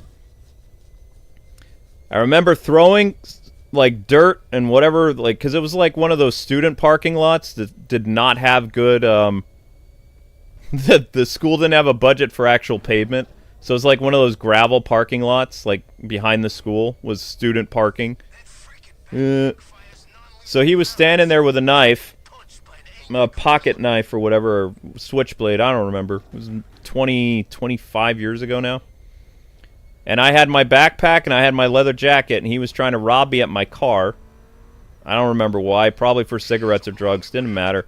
I saw the knife. I saw his footing. He looked kind of nervous. He was shaking a little bit. Picked up the gravel, threw it in his eyes, took my backpack, knocked the knife away, and then I went at him full force. I kicked him as hard as I could, right where the neck meets the head. Boom! He went flying. I was on him in seconds, and I was ready to punch him in the face, and he wasn't moving. So I was like, I think he's done. So, but it happened so fast that I don't even know how I reacted that fast. I just went into survival mode. Also, unlucky for him, I wasn't wearing sneakers. I was wearing steel-toe boots. You know? I was wearing combat boots. I hit him as hard as I could. He went flying like a cartoon character. Did not care if he lived or died at that moment in time. Did not care.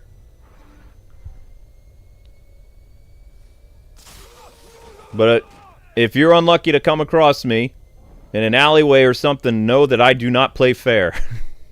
Because it's not about playing fair. It's about winning at any means necessary. Which, yeah, it's not honorable, but also it's survival. Your survival instincts kick in. You gotta live. Probably nowadays I'd be a lot more dirty because I have a wife to go home to. I was single back then. So, you know. If I had a wife to come home to, and you did something stupid like you pulled a weapon on me, I can't say the same that happened back then would happen today. Because, how do I know you're not going to get up and shoot me in the back? I don't know. Gotta take care of business. That's why, you know, fights are nasty. They're not glamorous. They're not fun. But I'm very glad that I learned how to defend myself because when life happens, I was ready for it, you know?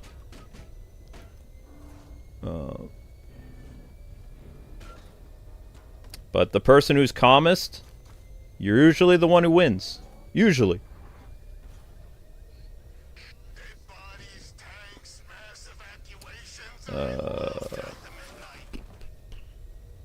I don't even know why he was there, though. That's the thing. I mean, I never got to ask, but I think it was just like he was trying to rob me or something like that. I don't know. Did not care.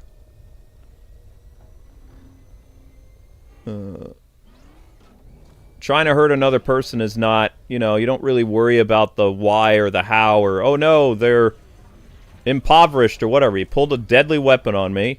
I was on my way to work. I was in a pissy mood that day anyway. I let out some frustration, I'll tell you that.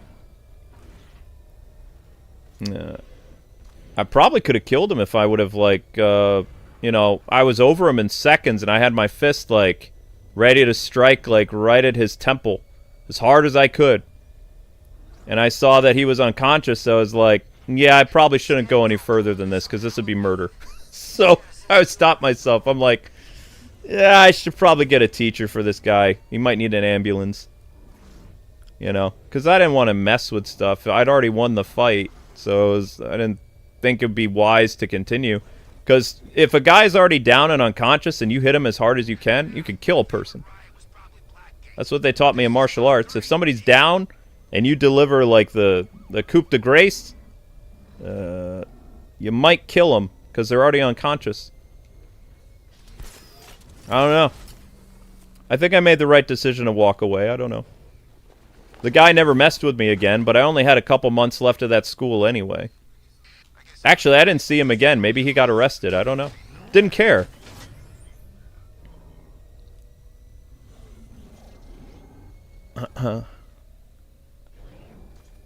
But maybe things are different now. That was, that would have been, what, year 2000, I think, was when that happened?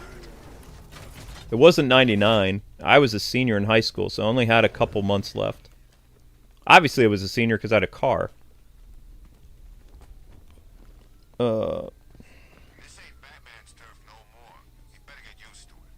Where the heck is that? Inside the Doll Man's place? Really? There's a riddle inside the Doll Man? I don't remember that. Oh, yeah, there is. Maybe.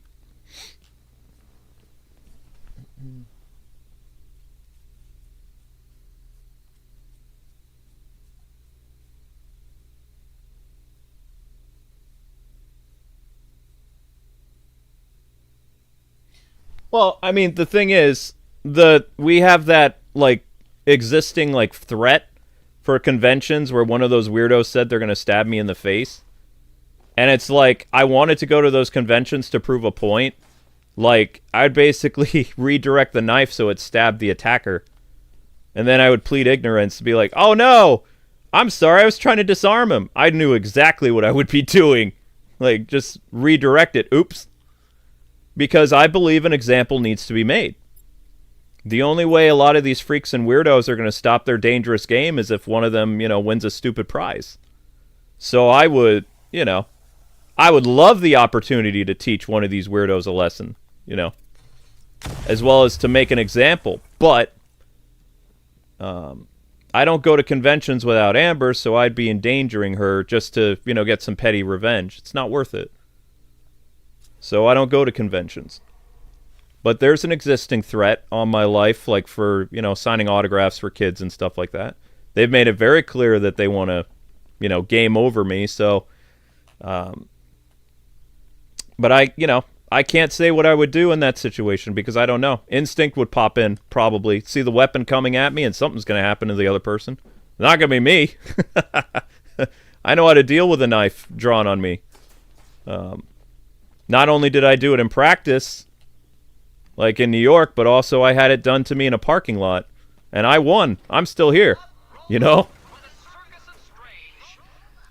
I don't care if the guy is legally blind or whatever problems he has. He probably shouldn't have done something stupid when he was a kid.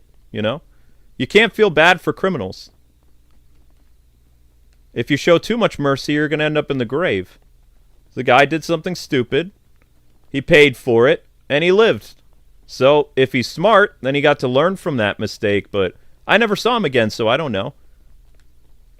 I have no idea what was in the gravel. All I know is, like, he screamed like a little bitch when I threw the stuff in his eyes, and then he saw me coming at him.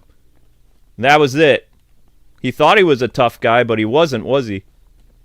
I'll never forget the sound he made, because it didn't sound like the sound of a big tough guy. I threw that stuff in his eyes. He immediately went up to, like, you know, try to get the substance out. I was on him in seconds. He couldn't even blink. It's probably the coolest thing I've ever done in my life. But Chicago is a nasty place. I'll tell you what. Chicago don't mess around.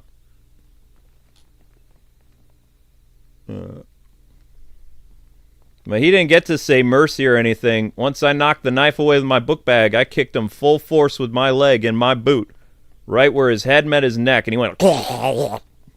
He made a gargling noise as he hit the ground. BAM! He looked like he was still breathing, so I got the teachers involved, and that was it. I have no idea what happened after that.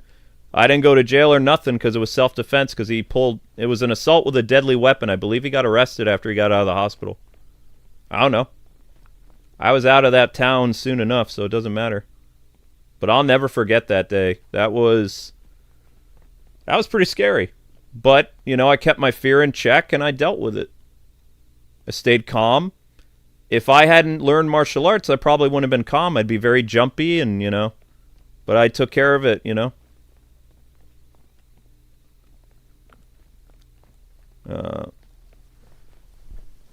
Blah, blah.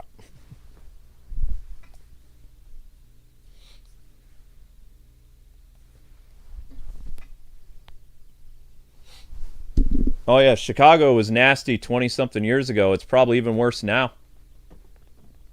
You know? It's a shame that city is in just such bad shape, you know? There's a lot of nice people in the Chicago area, but...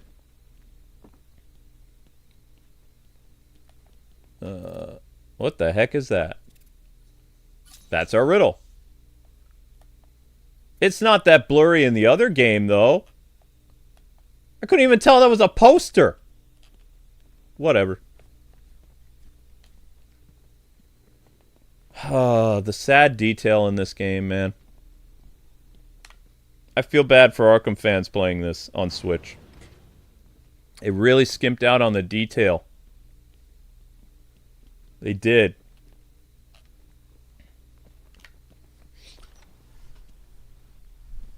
I couldn't tell it was a poster on the wall. It just looked like blurred pixels. That's not my fault. I couldn't tell that it was a poster. It's all pixelated and stuff. Couldn't even read it. You guys are like, look for the strange circus poster. I'm like, okay, I'll keep an eye out for a poster with writing. What's that? That's writing? That counts as writing? Okay.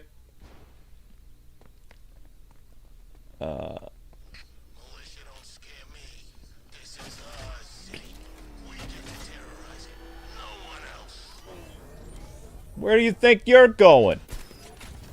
Oh wow, that's impressive.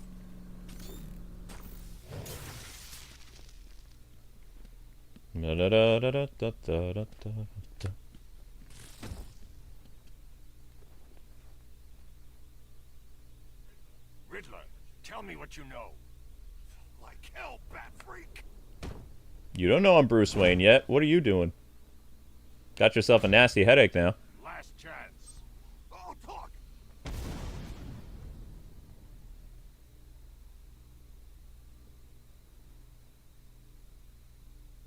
No, I wasn't living in... You have to remember that I was out of Chicago by...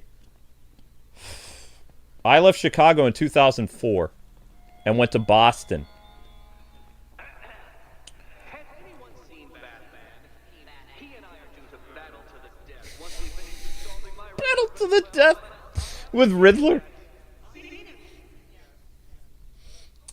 Oh well, I'm sure it's stupidity rather than cowardice. I was in the Chicago area from 1997 until 2004. Off and on. So, I went to college in the year 2000. I came back to Illinois, the Chicago area, in 2002. The summer of 2002. I went to community college in the Chicago area, which was a mistake. Although it wasn't a mistake because I met my wife. So that was the silver lining. I hated school. Amber and I got engaged in 2004, before my car accident. My car accident was May of 2004. And then by June of... Because I was in bad shape. Like, drooling in a cup, cognitive problems, massive headaches. You know, I was, you know, looked like I got jumped by like 6 guys or something like that. But it was from, you know, internal injuries from a car accident where I almost died. So I was in bad shape. I had drooling problems. I had like speaking problems. I had a speech impediment. I was messed up. So my parents were not going to let me stay in Illinois. Even as a 20, I think it was like 21 or something. Like they dragged me to Massachusetts when I just got engaged. And, you know, Amber and I didn't have a way of taking care of each other either. I didn't have a job. I was having a lot of problems. A lot. And I developed the panic disorder because of the car accident. Because it jostled everything loose. It broke my ribs. Several ribs. I forget how many. I think I broke all of them on my left side. Almost punctured my lung. And I took some nasty head damage that really messed me up. It, like, reset me in a way. And recovery was 2 years. 2-year recovery. Well, almost 2 years. Summer of 2004. By the time the fall... Or not the fall. I'd say... Yeah, right around the fall of 2005. I was doing better at work and stuff like that. But I had a lot of problems where I got hired at one place. They thought I was a special ed kid. Because... You know, I talked funny because, you know, I was learning stuff again. I was messed up. Even if you listen to my early reviews, you can kind of hear the speech impediment still. Because, you know, I got hit really hard. I got T-boned. And my car got pushed by a Firebird. My little Toyota... I forget what it was. I don't remember my car. It was a Toyota something. It got really messed up by that, like, 1984 Firebird, or whatever. That red car. I still see that car in my nightmares sometimes. But that thing messed me up bad. Because my car was not, you know... Newer cars were not made of metal, really. So they would fold like... If I had a safer car back then, like if I had a car from the 80s and I ran into another car in the 80s, my car door almost stabbed me when it caved in. Like, it was not... I'm amazed that I didn't get stabbed. You know, just the impact of the ribs shattering and stuff like that on that side. If you were to look inside the vehicle where I was T-boned at the driver's side, the door came in like a spear almost. Shattered glass and whatever. And I had just hit my head and my ribs and moved away from where the sharp stuff was. Like, I could have been impaled by the car. Like, I had to have a guardian angel. Like, because there's no way I survived. It's impossible when you look at inside of the vehicle, and they took pictures. Like, it was just like the door caved in. Who chooses to dress like a bat unless you got a few screws loose? I like to say the Chicago area. I'm not going to tell you where I did because my car accident made the news. I'm not going to tell you what town it happened in. Because then you'll be able to figure out who I am. I just like to keep it very vague, the Chicago area, because there's like 15 or 20 towns in the Chicago area. Like between Rockford and Chicago. So I lived in one of those towns. And I worked in Chicago sometimes. And I worked in Rockford. In Illinois, you had to commute further. Whereas when I went to Boston, like, my job was only 30 minutes away from where I was staying. My jobs in Illinois, I had to travel no more than an hour and 20 minutes to get to work. So I worked in Rockford. I worked in the Chicago area at a jazz club. I worked in radio, like in a cornfield near Rockford. And I had to drive the opposite way from Chicago to work at the golf course. But I can't remember the name of the golf course. It's just a blur.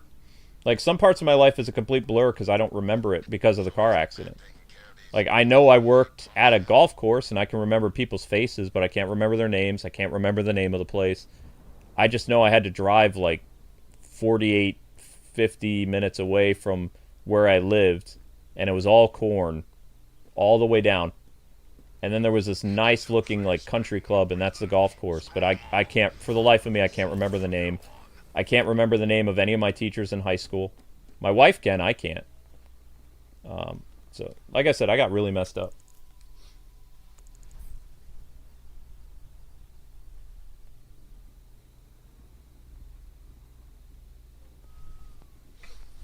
Riddler is sweating. Did I feel the shift of post 9/11 to the 2000s? Everybody did.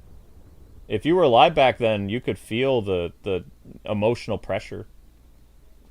Like, you have to understand the whole world changed. Like, the last time that a civilian population was targeted to that extent by a foreign enemy, we went to war. Like, we went to World War.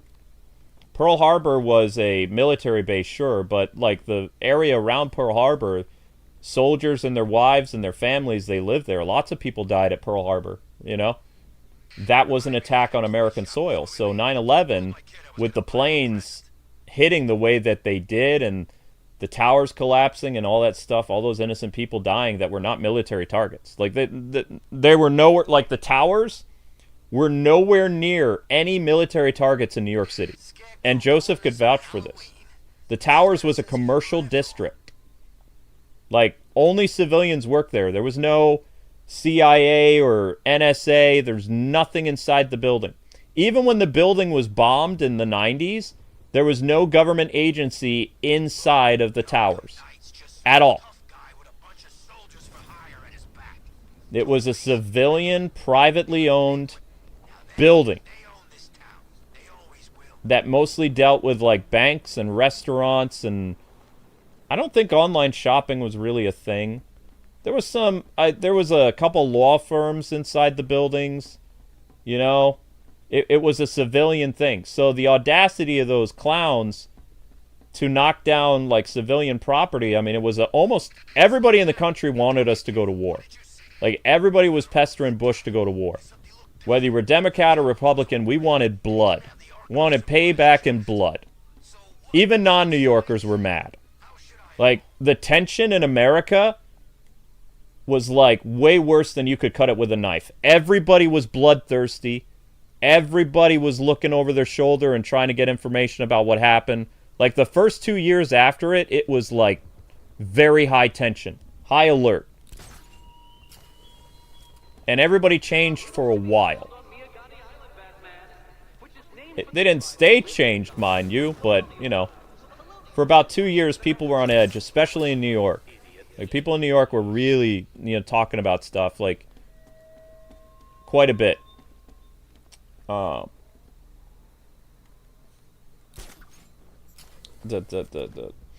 But, here's the thing.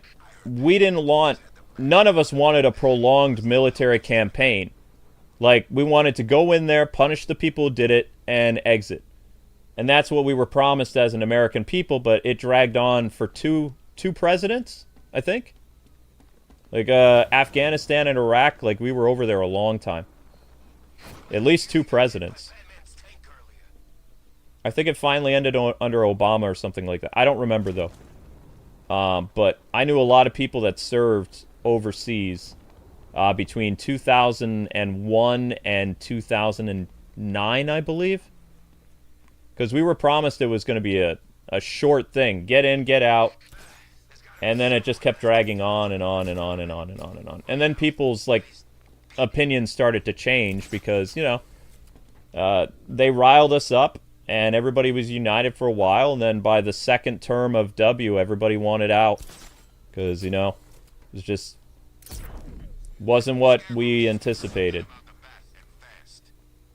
And not a lot of people got closure either until much later when they actually, I think they blew up one of the people responsible under Obama or something like that. I vaguely remember the news talking about one of the orchestrators of 9/11 was blown up by an Obama drone or something like that during his, like, first year of presidency. But yeah, tensions were very, very high. Like, it was a subject you did not want to bring up because everybody was thinking about it, but nobody wanted to talk about it. But the difference between the year 2000 and the year 2001 is completely different. You could walk into a gas station in the year 2000 and people would say, hey, what's up?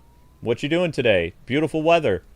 You know, I see that you have this band shirt on. I happen to like that band too. Like, we would talk to people all the time. People would go into schools with camcorders and people would smile and just hang out. You know, it wouldn't be like, get that camera out of my face. You know? Like, the mentality for Americans changed completely. Almost overnight. Like, everybody was bloodthirsty. Everybody was mad. People were scared. A lot of people developed post-traumatic stress because we saw people die jumping out of the towers. So people had never seen death and destruction and things like that, witnessed that. Like they were going to war. They saw it happen in a civilian area. It messed a lot of people up. You can even look up how many people, like, ended up in psychiatry prior to 1999 and after 2001. One of the biggest professions in America that was making a lot of money was psychologists. Because so many people were developing mental problems because of what happened. Not just families that were impacted by 9/11, people that actually watched people jump to their death on television that they did not censor because it happened in real time. A reporter would be talking and all of a sudden you would see, you know, somebody just, like, leap to their death from the burning buildings. And then you'd hear, like, squish, like a cartoon sound effect. And they would cut. They'd be like, cut the feed. I remember one news, I think it was like a Albany reporter or something was down there, and they were talking about the towers suddenly started on fire or something, and he was doing the weather or he was doing something, and this person jumped, and before they cut, you could see this object come, like, careening down near them, and you hear, like, this squish sound, and they cut the feed, but they didn't cut the feed fast enough. I'll never forget that noise, because cartoon sound effects do not have it correct. I would tell you that much. So a lot of us who are in our 40s and 30s, you know, we're all changed forever. It's like we went away to a war and, you know, we weren't in war. We weren't trained to deal with that. So a lot of us have nightmares. I still have nightmares about 9/11. You know? I had people I know who died. It changed everybody. If 9/11 never happened, then you probably would have been experiencing a very different world now. Very different. Because the 90s was like a utopia. Like, everybody was nice to each other. Everybody was like, you know, just like really, not just nice, but like polite. And I wouldn't say up in your business, like busybodies, but they were just like, they're just cool, you know? Everybody was vibing. There was a lot of stuff with music and movies and video games. There was so much going on with art and things like that. People weren't divided by politics or faith or anything like that. We had a saying in the 90s, you know, as long as it doesn't impact me, I don't care, you know? It's fine. You do what you want. You know, you keep your private life private. We don't care. If it doesn't involve me, I don't mind. And then what happened was, for the 2015s and the 2020s, is it wasn't enough for people to just be like, oh, you know, I do this stuff privately, but now you have to be okay with it, and all this other nonsense. So they just kept pushing and pushing and pushing. In the 90s, that never happened. People were respectful of people's boundaries, and, you know, it was just an agree to disagree type of philosophy. It was very, very, very, very, very different. Very different than today. Nobody ever got into people's faces either. You see all the time, like, when people are protesting or people are on the news and they don't like each other, both people get up in your face. If you got up into somebody's face in the 90s, that meant that you're going to fight them. And then the person would probably slug you. But, you know, if people were arguing, they weren't usually getting up in front of people's faces. That was kind of like a code. If you got up in my face in the 90s, which, you know, is how I got jumped. The guy was literally like an inch away from my face in the basement where the lockers were, and I didn't wait for him to throw the first punch. You know, I went into action right away because I saw people coming up behind me. I knew what was happening. I was about to be jumped. I don't know the reason. Didn't matter. High school, you know, outskirts of Chicago. You don't need a reason. But it started because they got up in my face. Your face is your personal space. Nowadays, people get up in your face to provoke you, whereas in the 90s and 80s, if you got up into somebody's face, you know, you better prepare yourself because you're going to get into a fight.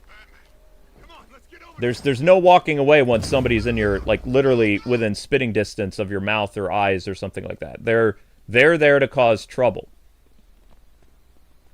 That's how we interpreted it. And so we would defend ourselves.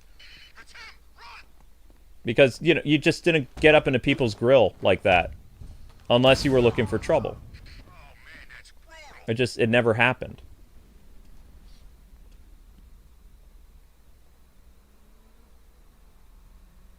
Yeah, I remember that my wife was near the Boston Marathon thing. And I'm very happy that she didn't get caught up in it. She was on the opposite highway going out when it happened. Because that's when she was in school for nursing. Oh, sorry, no, she was a Photoshop. Nursing was before that. She was in graphic design.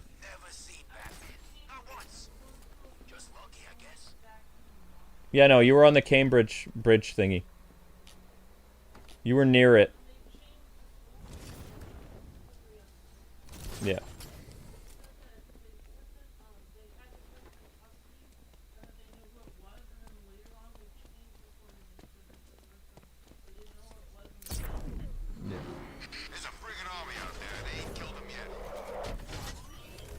Yeah, everybody has to remember, I'm much older than a lot of you guys. You know, I lived through a lot of weird stuff.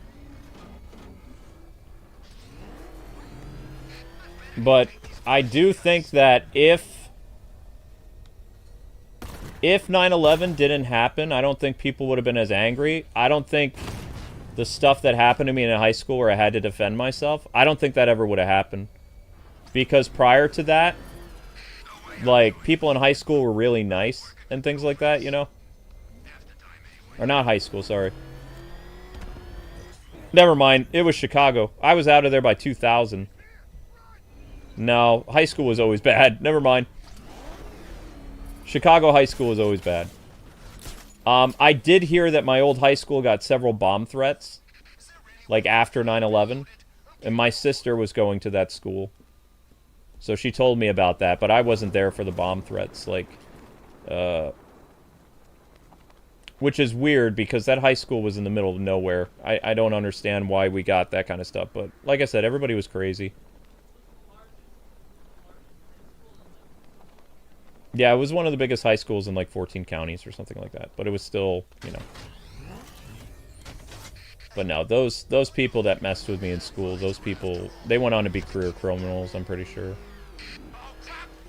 And that was before 9/11. Some people, even back then in like the late 90s, early 2000s, they were just bad kids.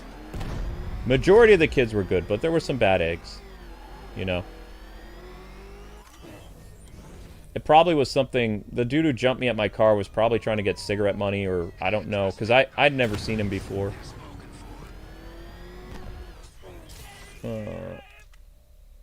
This is the corporation.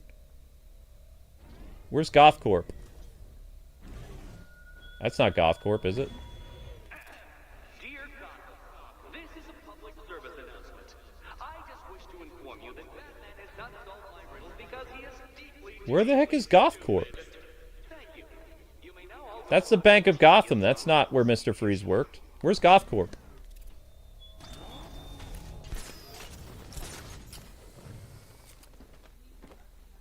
Yeah, people our age sleep less because they're tormented by things. Yep. Before 9/11, people used to sleep 8 hours a day. After 9/11, people sleep a total of 5 or 6 hours a day. And they're very restless. People our age, like 30s, early 30s, or wait, mid 30s to late 50s. Like a lot of Americans are very restless. But those of you that weren't born there, you know, you can't relate to it. Obviously, you can seeing stuff happen and being there when everything happened is completely different. It's not the same. Like, I could describe it in a much more horrible way, but I don't want to give people nightmares. I did the tame version.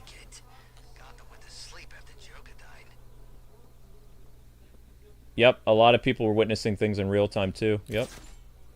Yep. Nowadays they censor stuff. They didn't censor stuff back then. They didn't even know what was happening exactly. Like, everybody told them that everything was fine, and then the buildings fell and people were jumping and all kinds of stuff. There it is.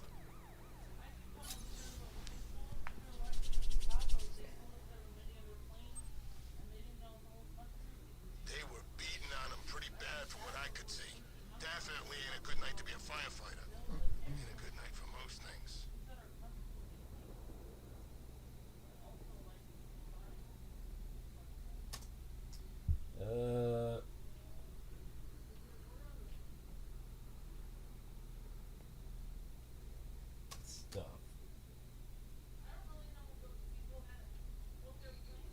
What's with all the rain? Suddenly Penguin Don't know, honey. with that umbrella.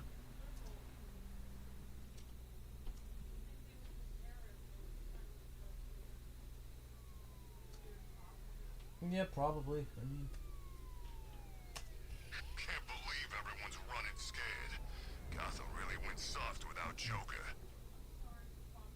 oh, you're fine. I mean, you have younger people that ask you stuff. I mean, it's fine. Doesn't bother me.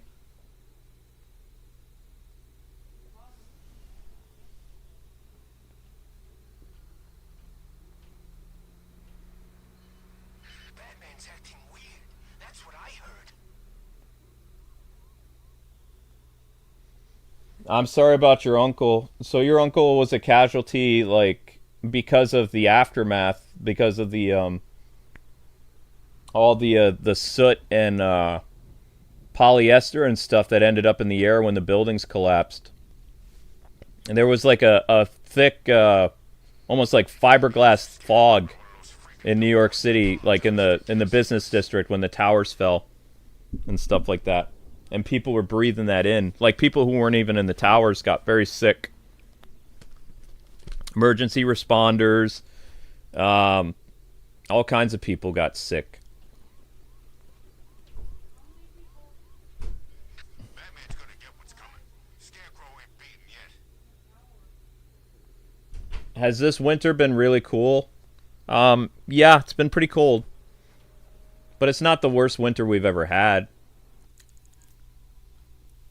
I still say the blizzard of 05, which a lot of you guys missed, was one of the worst blizzards since, like, the blizzard of the 1970s.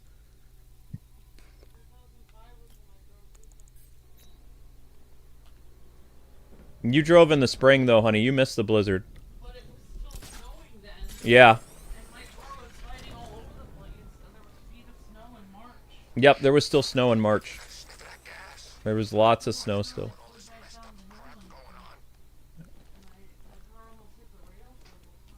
Yep.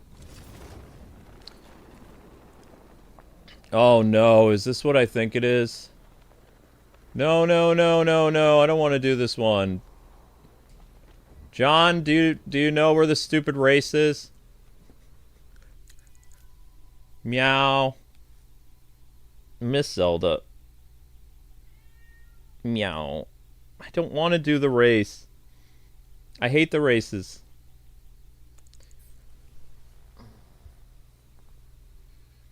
I guess Arkham Knight was just like all the other losers who tried to beat the Bat. I don't remember the 1996 blizzard. I wasn't in New York anymore in 1996. I was in the East Coast for the blizzard. There was I was born during the blizzard of 83. The blizzard of 96 didn't hit Illinois that bad. In Minnesota, wouldn't you? In the 90s? 1996, you would have been in Minnesota. 1996 we were in Illinois. Summer of 96. That's so weird. I never met you. Nope. Summer of 96 is when I moved from the Albany area down to the Chicago area. I thought you didn't come there till 2000 something. Oh wow. That's interesting. And I don't remember a nasty blizzard in New York in 96. Not where I lived. I don't remember much of anything because I was a child in 1996. No, I was pretty aware of my surroundings when I was a kid. I don't remember anything. I only lived in Michigan for 2 years, but I can still, if I close my eyes, I can still remember where I lived and how it basically looked like Gotham. the area of Michigan I lived in looked like a dump. It wasn't Detroit. Nah. It was a town that was in the thumb of Michigan. Detroit was a dump, yeah, but like this place in Michigan. Usually, I'll tell you this, we were allowed to play on playgrounds. We came to Michigan. My dad looked at us. He looked at us, the whole family, as we're coming in with the moving van. He looked at the park. Park looked like something out of like a really bad movie. And he was like, Kathy, that's my mom. He's like, we're getting the kids a swing set. Because my sister and I saw the park and we're like, oh, there's a park. Why are there all these scary teenagers smoking there? And there's broken glass everywhere. It's like, it was a huge culture class from New York, which had nice playgrounds and clean looking buildings. Like, Michigan was like a dump. Now, you got the swing set so you didn't have to go to the local park. Yep, we got a swing set so we didn't have to go to the local park, but we could still play. It was a blue and white swing set that my dad tried to put together, but it was crooked. But he still wouldn't let us go to the park because the park looked dangerous. And he'd never done that before. Like, we always used to be able to go to the park in New York and stuff like that, hang out with our friends. Outside of the school, we were never allowed to go to the local park because it looked like it was, it looked dingy and unsafe. Exactly. And you have to remember, too, like, around that time, 1988, 1990, there were tons of, like, kidnappings of kids that was happening and stuff like that, too. So, Yeah, like, I think that's when the Amber Alert thing happened. Yeah, I think the Amber Alert was around that time. Yeah, the first Amber Alert.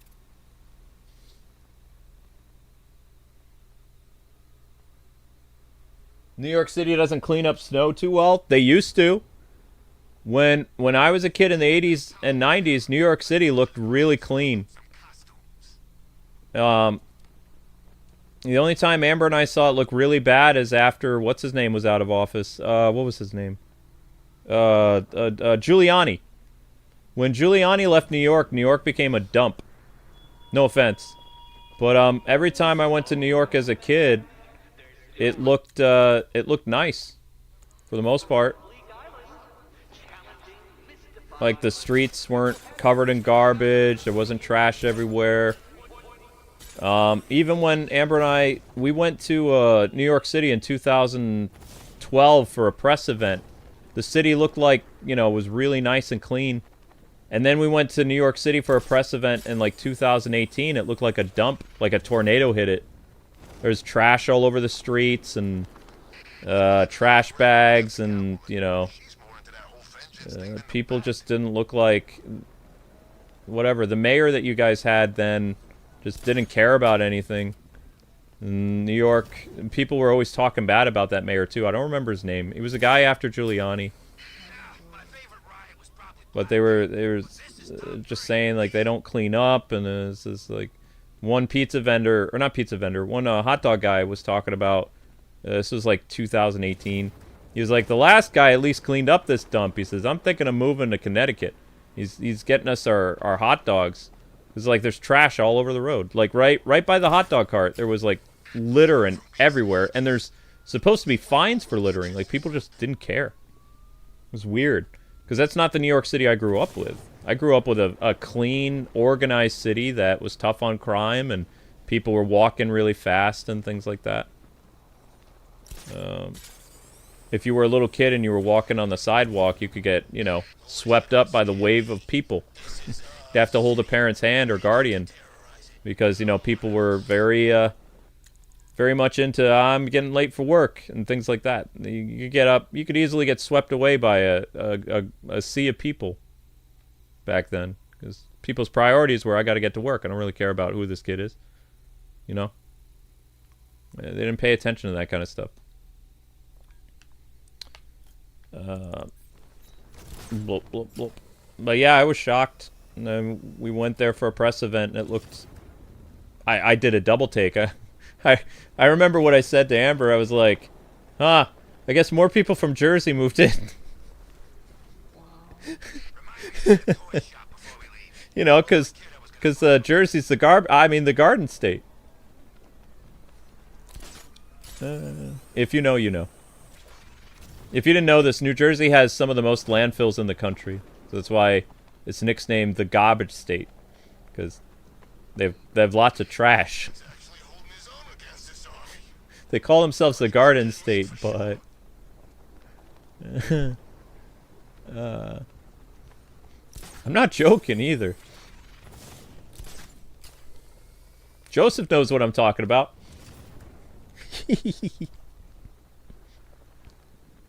I'm mean. But I can't say that New York looks nice anymore, because even Peekskill, where I grew up, Amber and I drove there for a funeral. It looks like a dump now. Like, there's doesn't look anything like, you know, people in the 80s, they cared about, you know, how their city looked, and even in the 90s. After 9/11, people just don't care as much anymore. You know? The only places that look nice, you can prove me wrong, are small towns. Seems to be. Small towns take care of their roads, they take care of their trash. They try to make their streets and their cities look nice, and some of the big cities that I've been in, Philly, New York City, Newark, things like that, over the past, like, even 5 or 6 years, they look very dumpy. They look to me how bad Detroit and some parts of Michigan looked when I was, like, 6 years old. And keep in mind, that was, whatchamacallit? That was Michigan then. So, our really nice cities turned into Michigan. Can you believe it? I was at Blackgate, the Asylum, Arkham City. Never seen Batman.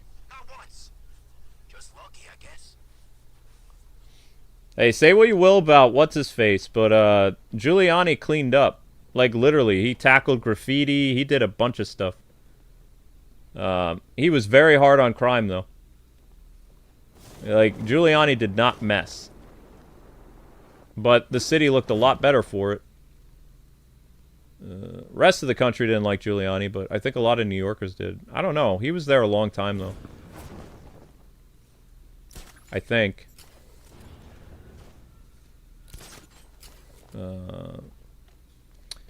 John, where is this race located? You said it's at the GCPD or behind the GCPD?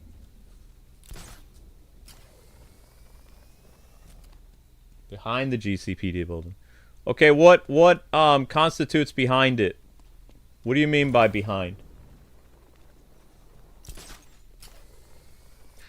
Like on a roof, on a what? On the building itself? Like, would this direction be considered behind the GCPD?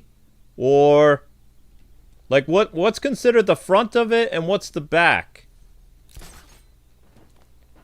The garage door leading into the GCPD? Or would this be considered the back of the GCPD that's looking at the Falcone building? Like, which one are we looking for? New York City has too much rodents now. We didn't have a rodent problem when I was there. Back up. There's no way through.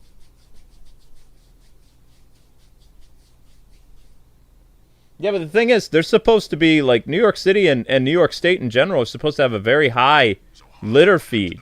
Like, even when I was a kid, it was pretty high. Like, nobody dared nobody dared littered because of the cost. If you got caught, that was a steep ticket. It's pretty bad. Like, Boston in comparison, like, the litter fee, much less than New York City or even New York State.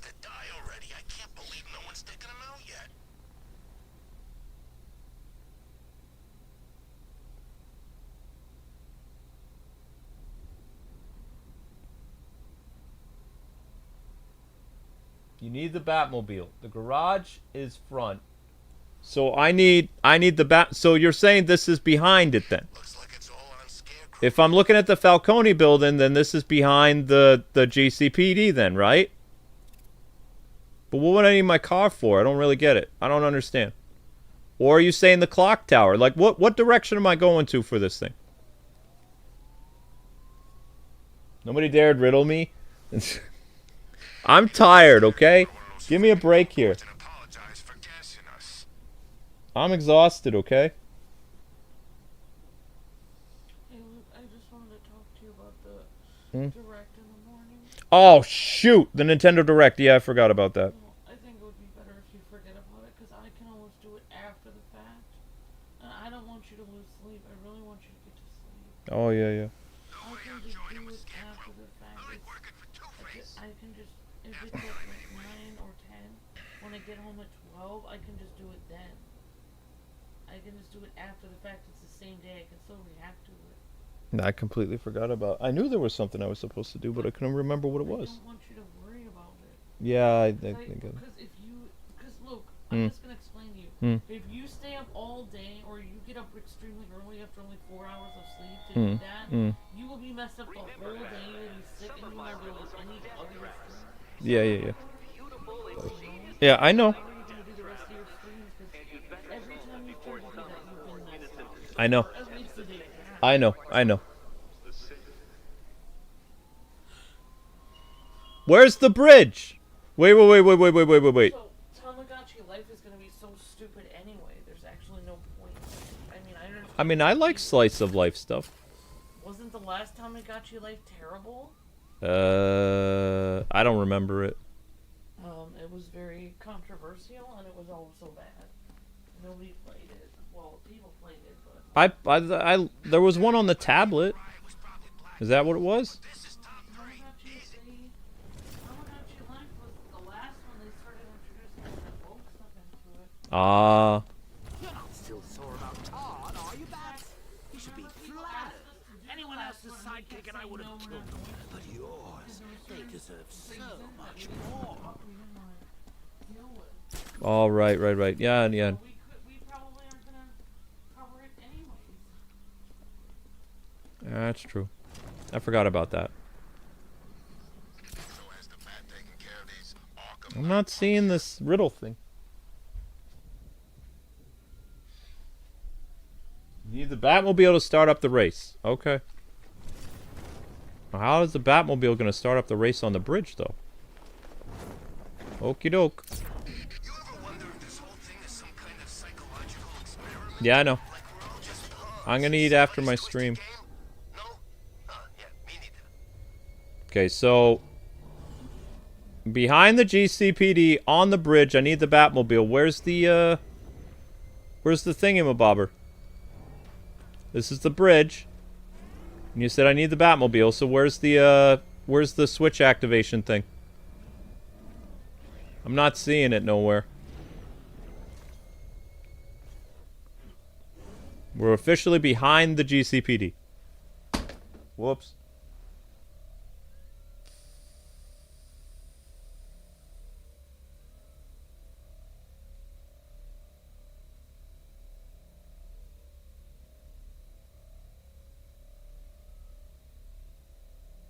Probably because people are out protesting too much. They don't really care about their city. You know? I don't know. Riddler's gonna regret going after Catwoman. She's more into that whole vengeance thing than the Bat. We didn't. You know, I don't relate to protest culture because we didn't have that growing up. You know, people were generally, if they didn't like somebody, they just didn't interact with them. They didn't like make this whole like, movement against each other. Like the political sides weren't trying to destroy each other back in the day. They just didn't like each other. They wouldn't talk to each other very much. Or actually, no, I take that back. If you saw a Democrat or Republican and they were eating in a restaurant, like they wouldn't get up and walk away from each other. They'd just eat their thing and say hi or something like that, or you know, they'd talk about work or whatever. They were cordial. And I can say that as an independent because, you know, I would see it all the time. Like, it didn't... people didn't really hate each other's guts that much in the 90s and the 2000s and even the mid-2000s. That came much later. Much, much, much, much, much later. Okay, now I'm not at the back anymore. This is the front. Because that's where the garage is. So then where's this mechanism thingy?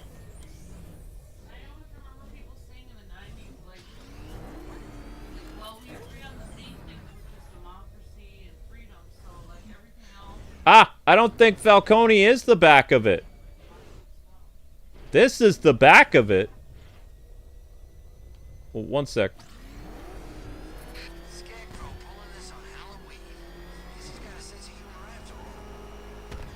We need that guy.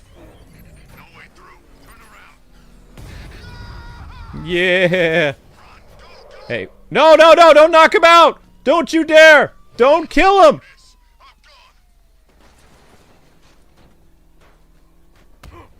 Hey, no, no. I need him. I need him alive. Curse you.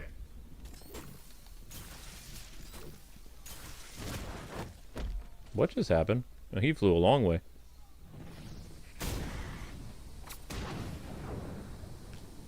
Come here. Come here. Talk. Never to you. Wrong answer. Wrong answer. I've changed my mind. Too late. Okay, so the Falcone thing is not behind the GCPD. It's to the side of it. We need behind the GCPD. That's where the mechanism thingy is going to be. I need to find the behind of it. We're looking for the rear end of the GCPD. Okay.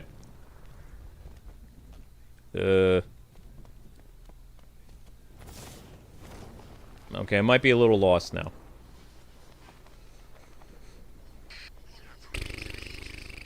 Need to find the back of that's the hospital. That's not it.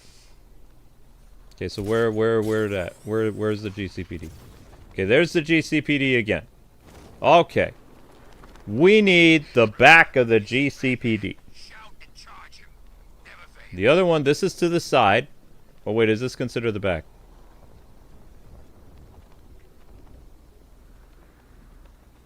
Because the bridge is not located at the back of the GCPD. It's located to the side of it. So then where's this switch mechanism then? Ow. Not now, Zelda. I'm trying to concentrate. This is the bridge.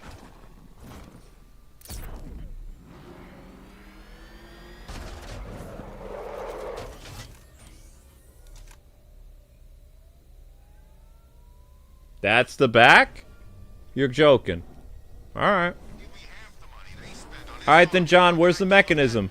If this is quote-unquote the back. Meow. Where's the Riddler thingy for me to activate? I'm not seeing it. Said I need the Batmobile for this to activate the thingy. Where's it at?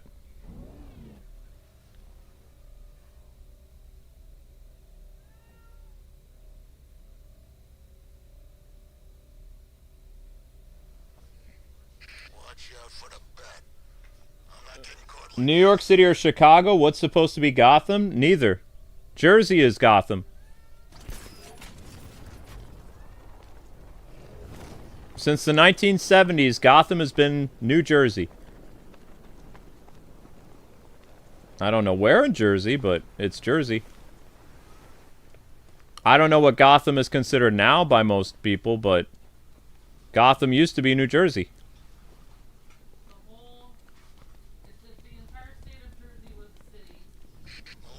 The entire state of Jersey is a city. I don't know where this mechanism is.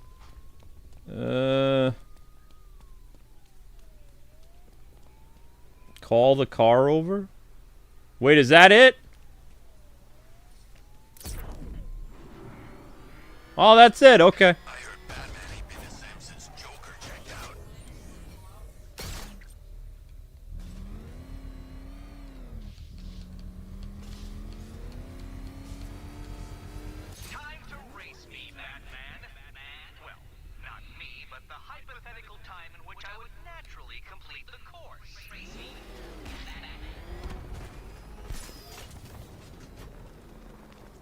Oh shoot, I messed up.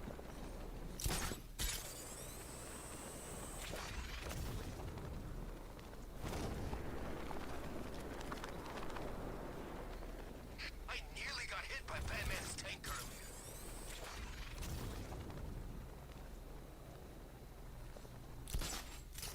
Oh shoot. Haha! Yeah! First try. Not bad, not bad. Good. Very good, very good, very good. Okay, where's this one?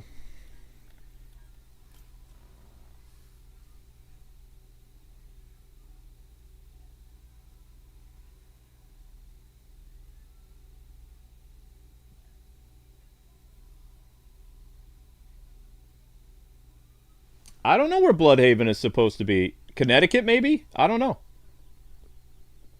I'm not sure. Aw, you guys are too nice. Good job, good job. Alright, thank you very much. That's very kind of you. Okay.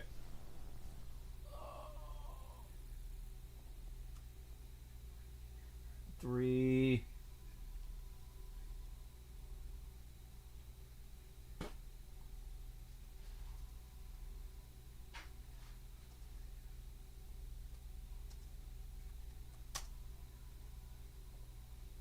Bravo, good sir. Thank you very much.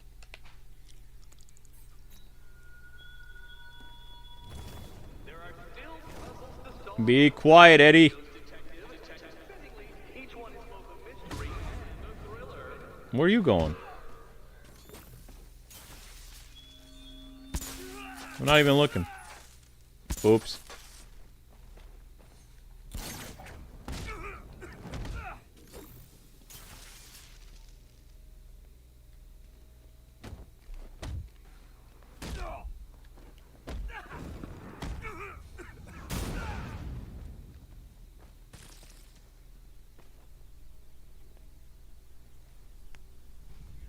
scares you more, Riddler or me?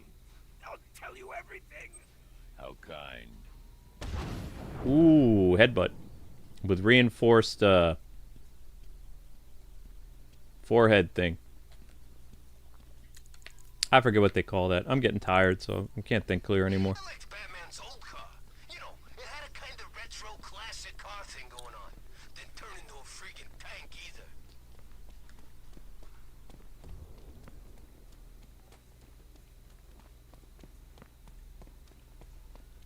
Once you have about 10 riddles left, he'll talk to you and get angry.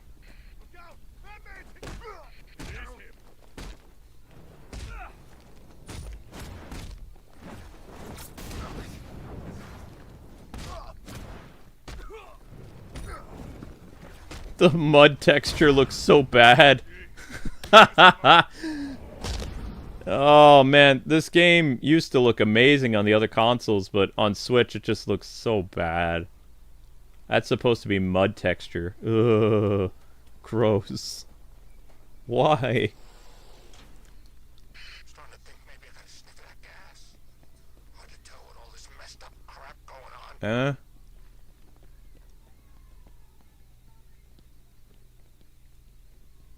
Huh? What the? Is there anywhere left that ain't been looted? I'm getting How the heck are you supposed to get up there? Huh? I mean, it's showing me that it's up there. Oh, am I overthinking this? No, not another race. No, no, no, no, no, no, no. No, no, no. Riddler, hell, even Penguin. Now they own this town. They always will.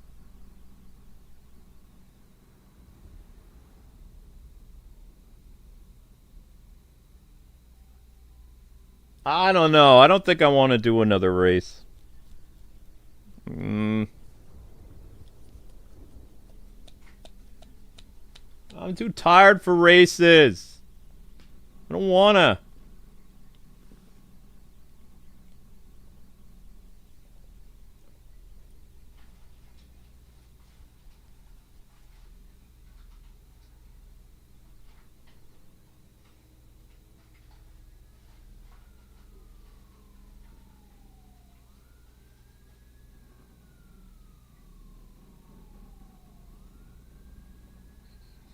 I guess Arkham Knight was just like all the other losers who tried to beat the Bat. Seems to be. Alright guys, I'm just setting up the Final Fantasy stream for tomorrow.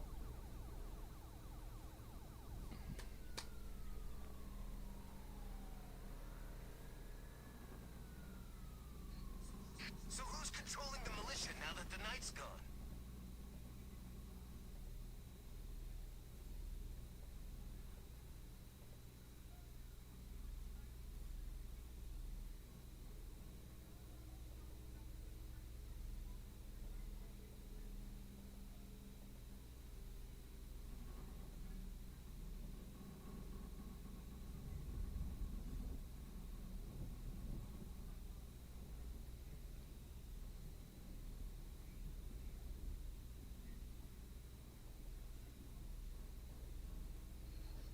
Hey, I wonder who it was under that visor after all.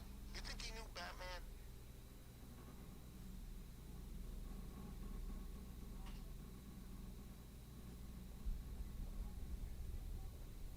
There we go. Alright, now we got the Final Fantasy thing set up for tomorrow. We got Doctor Doom, Final Fantasy. We're good. Two-Face, Penguin, Riddler. Screw 'em all. I'm working solo from now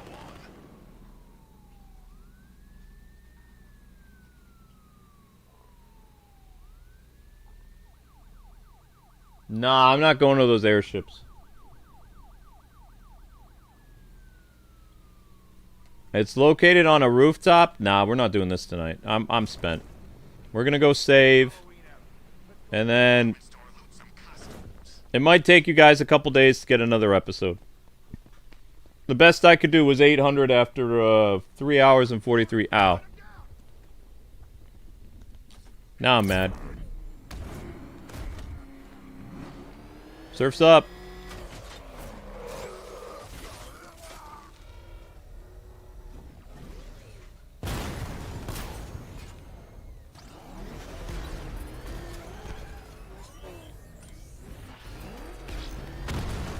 That's what you get for running me over.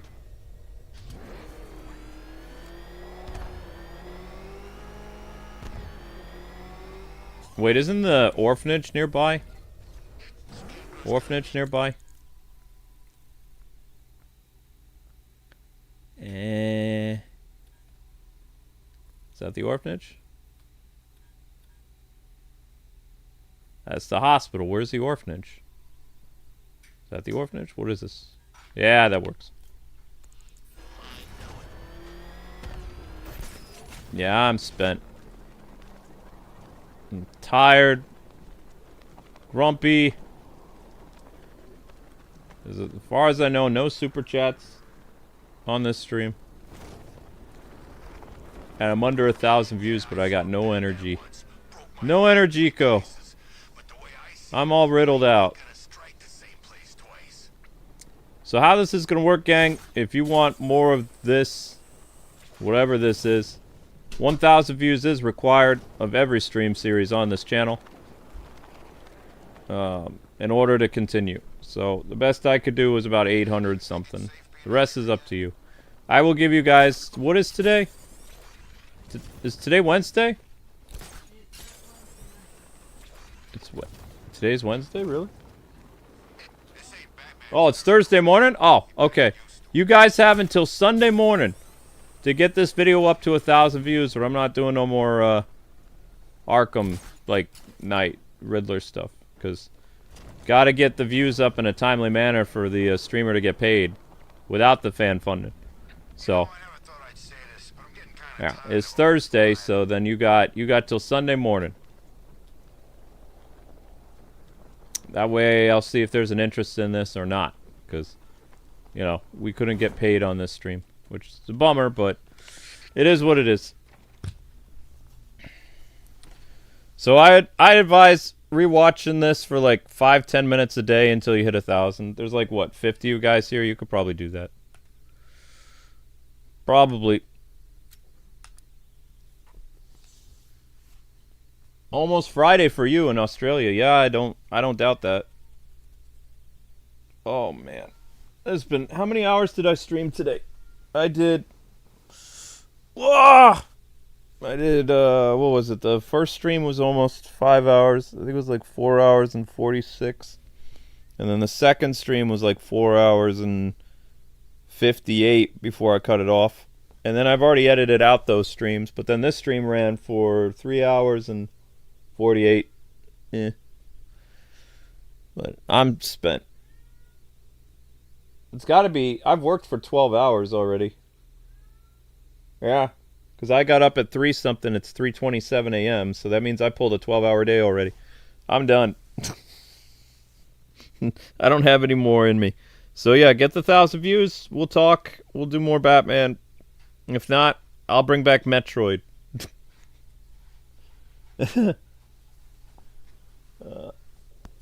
Alright, gang. You have a good night. God bless, happy gaming, all that jazz. And I'm out of here. Bye-bye.